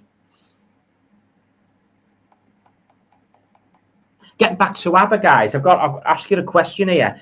Now, what do you think of this ABBA the movie, right? The movie what they made in 1977 where they went around Australia. My mum, she likes the movie, but there's one thing that spoils it for her. Can you guess what it is? That disc jockey Robert Hughes, he's a pain in him. He's going around trying to get an interview with them all the time, and she just does me. She hates him. She really hates him. Yeah, he put like a little story in when ABBA were touring Australia, and they performing, and he put a little story in. I don't think ABBA knew about him. I'm sure Bjorn said we didn't know about it. We thought he was a real disc jockey trying to get an interview. If anybody can enlighten me, if that's true or not, did Bjorn really not know that, you attach a little story to it until afterwards? But my mum hates that. What do you think of it? He is a bit of a what's name, I suppose, but it didn't really detract too much from me for ABBA the movie. I just brushed it aside because I was concentrating on ABBA and that, obviously coming into Australia and that, performing and that. But they've done a show in the rain as well, pouring down with rain. It's a great ABBA the movie. I could watch that anytime. But I say, guys, what do you think? Did you think that little story with the disc jockey, Robert Hughes, did you think that detracted, that ruined ABBA the movie? Or did you like it? Yeah, I'd love to know your thoughts on that, ABBA the movie. My mum hates him, so they should have left him out. That idiot, that Robert Hughes. You're trying to get an interview with him, he's always getting brushed off. They're either there, and then when he gets there, they've gone, or he gets into an elevator and they've gone, or he goes into a press thing and they've gone. And his boss wanted to get an interview at ABBA. He's chasing them all over Australia. My mum hates it. But I say I don't mind it, but they could have left it out of that. They could have made it like, Elvis's movie. That's the way it is. But it's so exclusive about Elvis recording that and going on stage. But I suppose sometimes you've got to take the rough with the smooth, haven't you? But it's a cracking movie, ABBA the movie. I love it. James F. Dick Emery reference. Dad, I think I got it wrong again, Dad. Got it wrong again. I'll also put them in my videos, There'll be some more new ones coming. I'm not going to tell you who they are, so I'm going to surprise you. So there's going to be some new comedy characters going to be punctuated my videos. I love to put them in. So watch this space.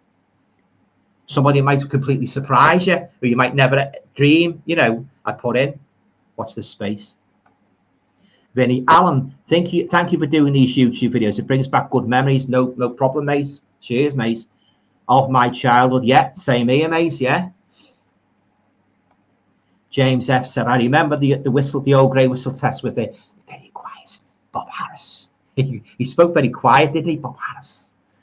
Finishing after 11:30, then cutting to the BBC Globe continuity with God Save the Queen playing in the background. Getting back to horror, guys, and late night television. Do you guys remember a series called A Leap in the Dark? It was all about the paranormal, and it showed it about I think it was on BBC Two, if memory serves me correctly, at 11:30. It was called A Leap in the Dark, and had people like Uri Geller on doing paranormal things and that. It wasn't on very long, but it was creepy and that, showing it late at night. A Leap in the Dark, it was called. Yeah, true paranormal. Remember, there's another series as well, a fictional series called, do you know James Coburn? He hosted a series called The Dark Room. It was basically like, like Creep Show. So many different stories and that, and he'd be like in a photography room telling all. So I think he had a photograph, and he'd tell a story about the character in the photograph. I hope they released that on DVD or Blu-ray. It wasn't on very long. The Dark Room. So watch out for that one if you haven't seen it. James F saying how times have changed. I know, yeah, very, very depressing times. They are very depressing. Mark Fletcher, you okay, Mark? Your thumbnail brought me here. What were your favourite horror magazines? I love the original Halls of Hammer. Same here. Fangoria and Sam Hay. I bought all of them. I bought the Famous Monsters of Filmland. I bought Eerie. I bought Creepy. I bought The Witching Hour, DC. I bought every single horror magazine I could lay my hands on. I bought as a kid. And I continue to buy them now. At The Dark Side, I buy now. I buy that every month. Alan Bryce, he's doing a fantastic job doing that magazine. And he's done some fantastic books as well, spin-off books and that. Just got one, the Video Nasties book, what Nigel's got, Rock God 2004. I got mine, last week. Lovely book. And as I say, other volumes as well, But yeah, I love The Dark Side. That's my #1 horror magazine now.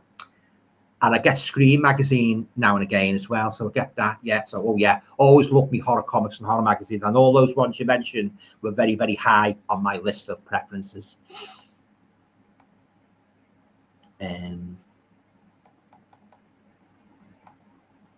Brian's saying, I remember watching the horror double bills introduced by Dr. Terror on the BBC in the 90s on a Friday night. Yeah, Dr. Terror. Yeah, vaguely remember. I didn't really watch it in any great depth.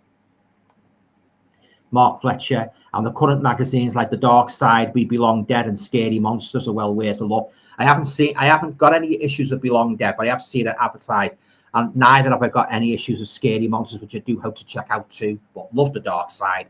I can't wait for the next issue to come out. It's such a good magazine. He knows his onions, Alan, his team, when he does those features. Vinny, Alan, we had some sad news passing. Yeah, Ozzy Osbourne. Yeah, I wasn't really a fan of his, Vinny, to be honest. I never really liked his music. I never really followed him. But yeah, I suppose it is sad, like, yeah, because he was quite a character, wasn't he? And Hulk Hogan's gone as well, hasn't he? Yeah. Electrics. Oh, here's me cat. There she is. Yeah. That's Trixie, guys, me cat. Well, I've got two others as well. We've got two others. Mark Fletcher, I get the books as well. Have a full set of Fangorias. I said Fangoria was another staple of mine in the 70s. All right, Trix. Likes a pet. They are. Say hello to the ladies and gentlemen. Say hello to the ladies and gentlemen. Meet Trixie, guys. Say hello. Say hello. You enjoy your meets. They are. Yeah, Trixie.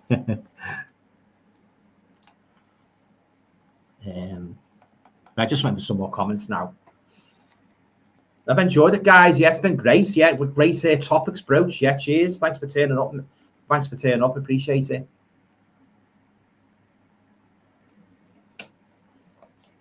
I'm going to try and get some more guests on it over the next couple of weeks, so stay tuned for that. James F. Alan and Trixie ride again. Yeah, we'll give Steptoe and Son a run for their money. Yeah, you see her head there looking. She's a guest on my channel. There you are. There you are, Trix.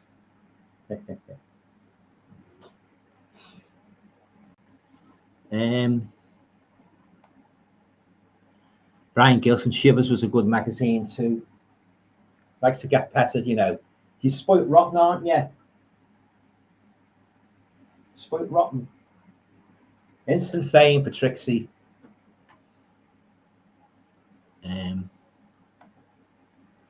How old is Trixie out? Oh, I think we've had about must be getting for 4 years now, James. Yeah, and we've got a black cat called Lucky as well. Same, you know, same mother. Sussie's our oldest cat. She's over there. We've always had cats and dogs. Yeah, so another Blu-ray I'm looking forward to watching, guys. I have seen it before. Just getting back to music, you know, Slade and Flame, the movie. I don't know if any Slade fans are in the house tonight, but yeah, when he first made it in 1974, a lot of the fans, Slade fans, were they're quite disappointed because they were expecting this kind of happy-go-lucky Beatles kind of movie, like A Hard Day's Night, you know. But they were quite surprised actually when it turned out to be quite a serious movie and quite a bit of reflection, dark reflection on the music industry, you know, a bit like David Essex's Stardust, you know. But if you haven't seen Slade and Flame, I highly recommend you check it out. It's a lovely edition I've got there. I think it's at the Criterion. I think it's the BFI label. So I'm looking forward to revisiting that. Yeah, I love me pop movies from the 70s and that. You know, I said before, ABBA the movie, Grease, Slade, and that. So make some fantastic movies in the 1970s pertaining to the world of rock and pop. James F saying that's a good one. Yes, yeah.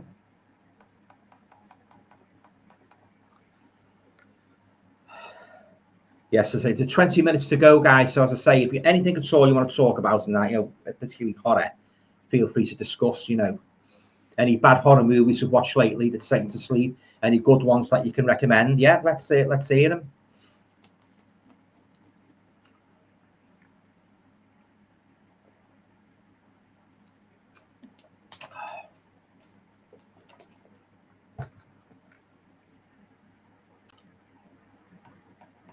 Yeah, so yeah, as I say, getting back to ABBA the movie, that was when that came out. It came out in I think it was released in early 1978 on British cinemas, and said ABBA the album came out. I like that little musical he did as well, The Girl with the Golden Hair. That was pretty good. I'm a Marionette.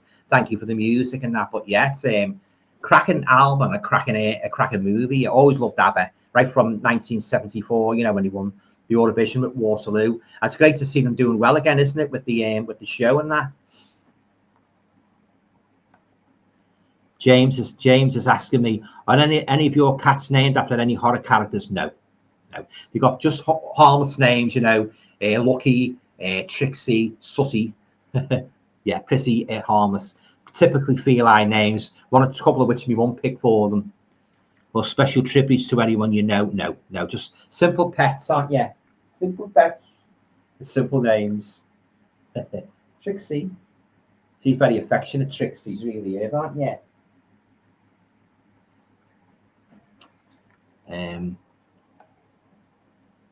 Mark Fletcher saying, I watched George and Mildred, The Man About the House recently. Excellent choices. Classic and very saucy at times. Don't know how they got away with some of the innuendo. Yeah. Talking about saucy British productions, I got a book recently. I might do a book review actually. Beautiful book. It's called Keeping the British End Up.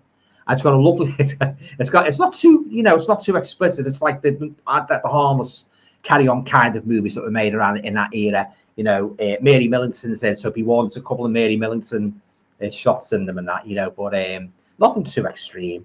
You know, like ones with Harry H. Corbett within, things like that. I'll do a review anyway. Lovely book. I had a job getting it though, guys. It's very hard to get now. It's called Keeping the British End Up, and it covers the British saucy movies right from, I think it's from the early 50s right through until the 80s or 90s. I think it's a lovely book. I'll have to show it. Yeah, I'm really made up with it. Lovely big book it is, and it's got it's a picture of it on the front of a saucy looking nurse and that, you know. So nothing harmless, nothing, you know. It's just nice, clean, harmless, nudge humour. So so if you like your British sexy comedies, watch out for that book. It's very, very hard to get. Yeah, Keeping the British End Up, it's called. What's the name gets covered in it? Robin Asquith, you know, who's in the Confessions of a Window Cleaner movies and that, you know, and the taxi, the other ones as well are covered in it. Confessions of a Pop Performer, Confessions of a Taxi Driver. Ooh, this is, yeah. But as I say, I'll do you know, I hope to do a review of it, guys. Honest review of it.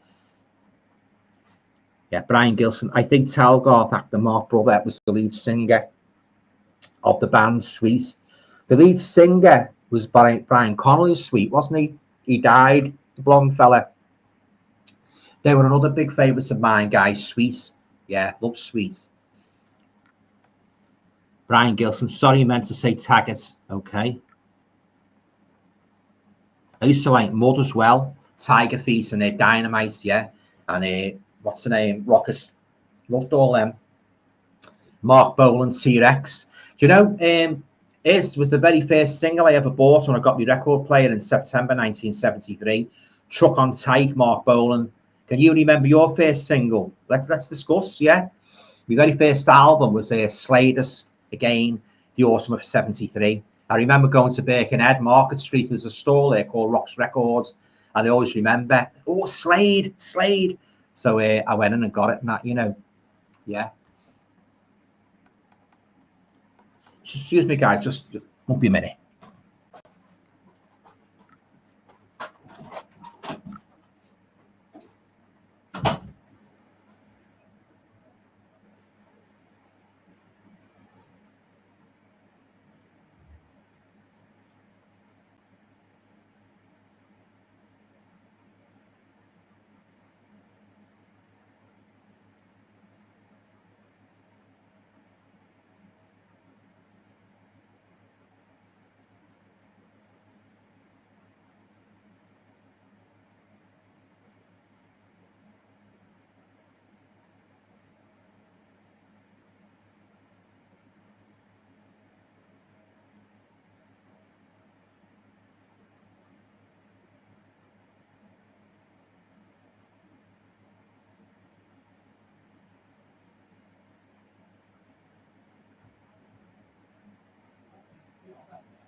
Sorry, guys.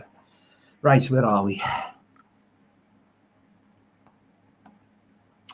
Richard Brown is saying the producer of the Confessions films or the cameraman, and he filmed Repulsion. Yeah, I love Repulsion as well. That's a great one. Roman Polanski. Yeah, if you haven't seen Repulsion, guys, I strongly urge you to check it out. It's a great movie, that black and white, but oh wow, what a movie.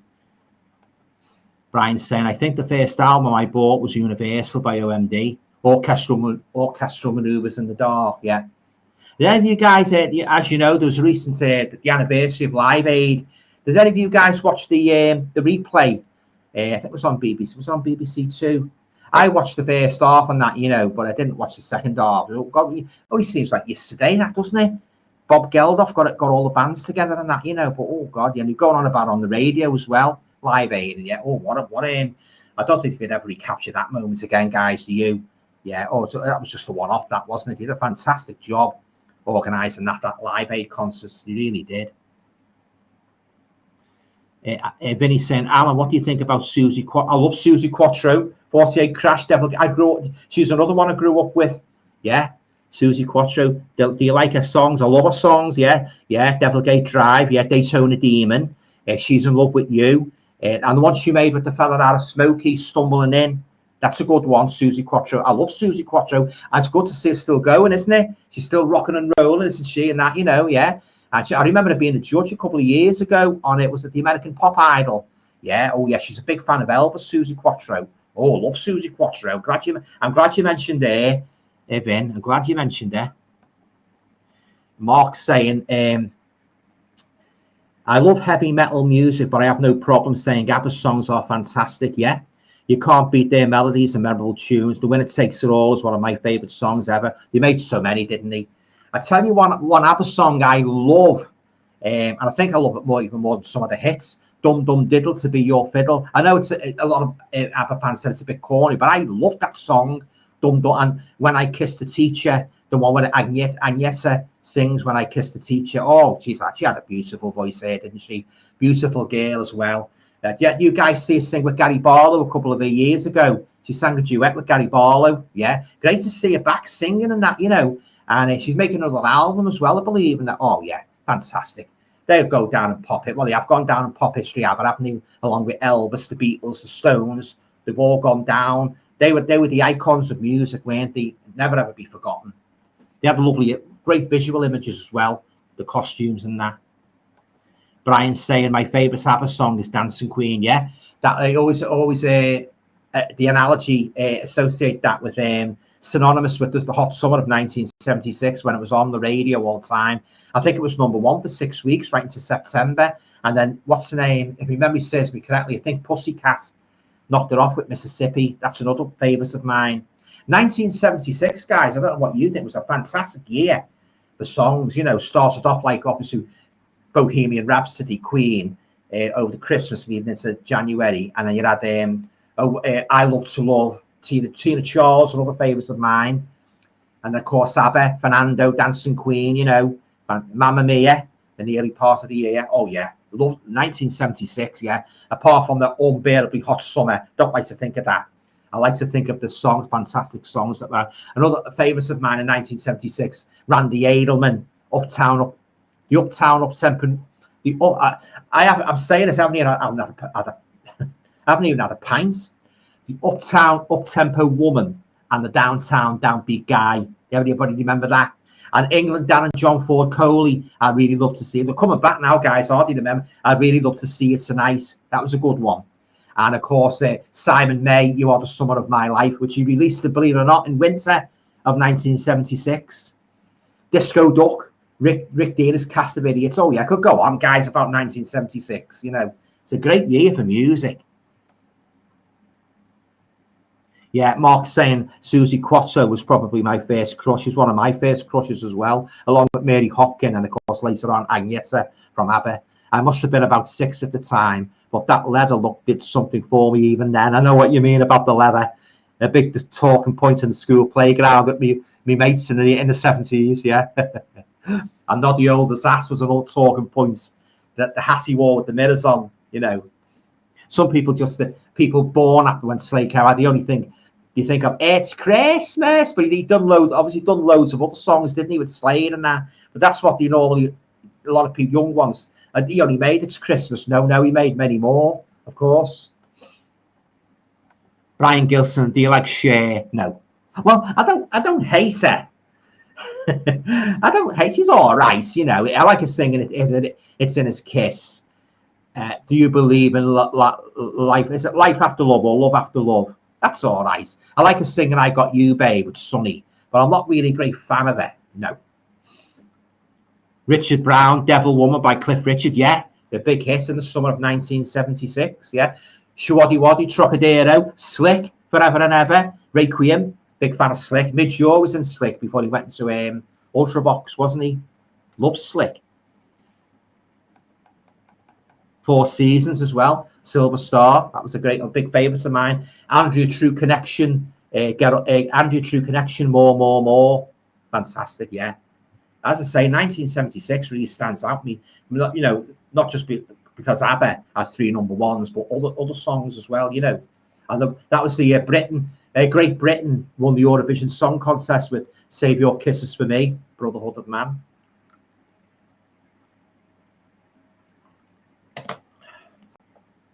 The only other British song I can remember was when it was "Shine a Light in Every Corner." It was that Catherine and the Waves.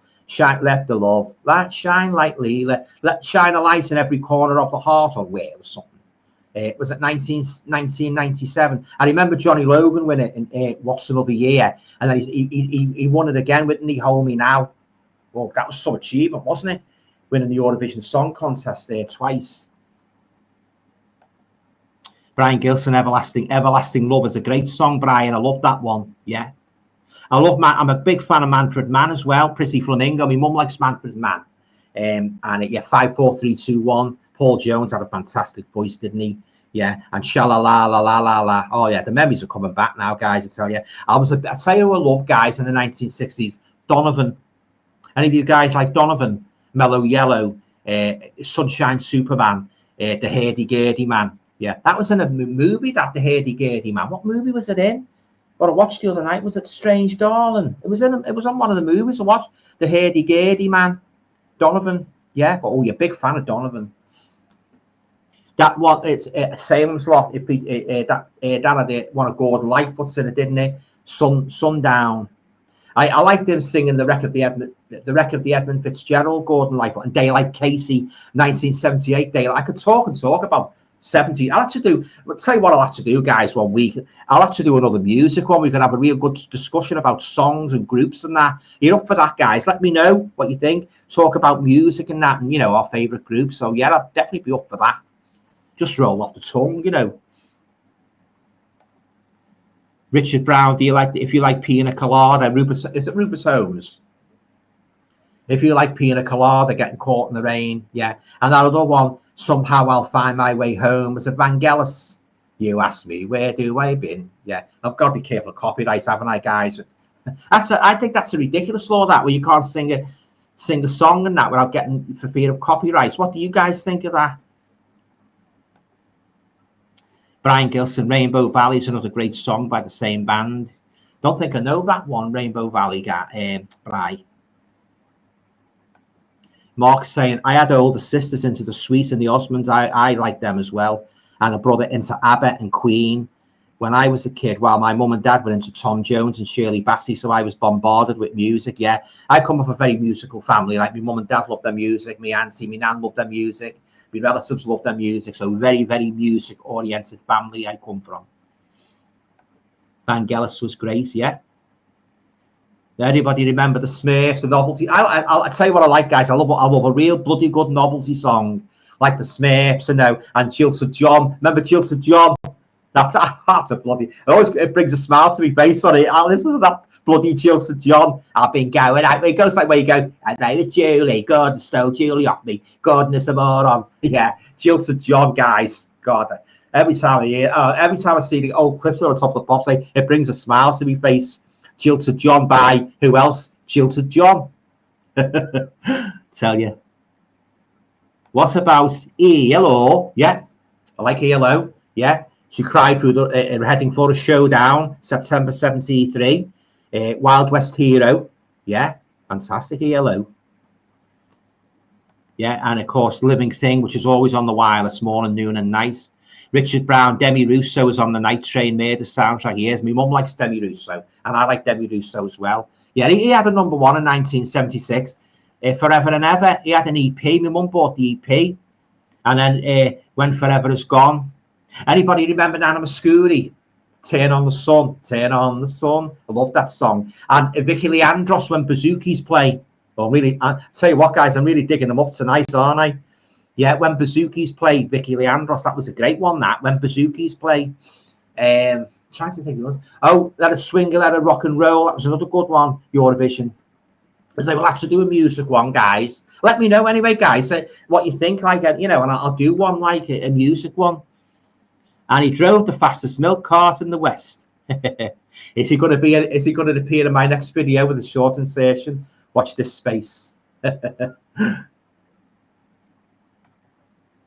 Right, guys, we're just a couple of minutes away from 10:30. I'll try and get through as many comments as I can. I've had a blast tonight, guys. I've really enjoyed it. So thanks very much for turning up. I really loved it. And like great, you know, not just horror, but music as well. So yeah, cheers, guys. It really made me evening. Stephen Connor, Rainbow Valley and Everlasting Love, recorded by Love Affair. These were cover versions, originally recorded by Robert Knight. Oh, I remember that one, Love on a Mountain Top. Yeah. Christmas 1973, making love on a mountain, drinking. Well, we had a school buddy. He made his own word to drinking bleep from a fountain. I won't tell you what the word was, but yeah, love on a mountain top, making love on a mountain, and then drinking from a fountain. I'll let you. I'll leave it to your imagination the word he substituted. Like Alice, who the bleep is Alice? I remember that one. Stephen saying Donovan did some great songs. He did indeed. Yeah, one of my favourite artists from the 1960s. Yeah, Catch the Wind. Yeah, Universal Soldier. He's great, Donovan. I often listen to him. Richard Brown, Jeff Love and his orchestra. Often back Max Bygraves. Yeah, Jeff Love. Yeah, Ronnie Hazelhurst as well, the BBC orchestral director. Yeah.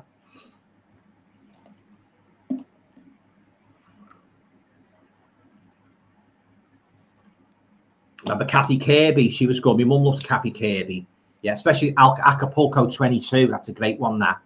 Yeah, Kathy Kirby, Mary Hopkin. Those were the days, my friend. And she entered the Euro. I love Mary Hopkin. Oh, my word. When I first saw her there on Top of the Pops, oh, God, I was like a silly schoolboy with a bloody crush, enough to burst my head. She was gorgeous. Like I could only compare it to the likes of Agnetha from ABBA. Gorgeous looking girl, Welsh girl, long blonde hair, lovely face, and a beautiful voice, the voice of an angel. You know, those were the days, my friend. And she sang in the Eurovision Song Contest, Knock Knock Who's There. Oh yeah, love Mary Hopkins. She should have had more. She should have got more recognition. She was a fan. She only had a couple of hits and that, you know, and she faded basically into obscurity. But yeah, Mary Hopkins, and I love Donna as well. Fairy Tale and and Never Gonna Fall in Love Again. Any Donna fans here? Yeah, and please tell them that I said hello. Which always it's a sort of song that brings a bit of a tear to your eye if you're that way inclined, and that, you know, it's quite sad, that one. Yeah. 1 minute to go then, guys. I'll get through as many as I can. But as I say, let me know what you think of the idea of me doing a music special. Let's talk about all our favourite groups. Let's reminisce about when songs were great and that, you know. Brian Gilson, thank you for doing these live streams and amazing videos, bringing back great memories. It's my pleasure, Brian. I hope to do another one in a couple of weeks' time and try and have a couple of guests on as well. Yeah. Anyway, guys, if you want to come on 1 week with me, don't be shy. Let me know. Send me a Facebook message. Leave a message down here. I'll have you on as a guest. You know, I like having guests on and that. You know, I'm not saying discrimination or anything like that. I love having guests on talking about different things. It adds spice to the videos and that. Yeah. So yeah, don't be shy. If you want to come on my channel, let me know, and I'll happy to have you on in a couple of weeks. Brian's saying, did you pick up the House of Dracula Blu-ray? Not yet, Brian. I'm gonna look into that because I've already got it in the Universal box set, but I'll have a look at that and see what special features are on it. Thanks for that anyway. Richard Brown, Mary Hopkins did backing vocals for Thin Lizzy. Oh, I didn't know that. Tima Harbour, that was another good song that Mary Hopkins sang, and Goodbye. Yeah. Oh, she's great, Mary Hopkin. And on that note, guys, I think I'm going to round the stream up for tonight. Thanks very much again for turning up. I really appreciate that. It was great talking to you all and that, you know. And thanks to some of me regular YouTubers and that for dropping in and having a conversation. Really appreciate it. Yeah, so I'm going to do myself some supper now. So all I can say is, guys, have a nice weekend. And I always say it, if you're going to go Blu-ray hunting or DVD hunting, I hope you pick up some bargains and that. Okay, then, guys, I'm going to love you and leave you all now. So take care of yourselves. And as I say, if you want to come on one week as a guest, by all means, let me know. Okay, then, guys, that's it. Have a nice weekend. Take care. Bye for now.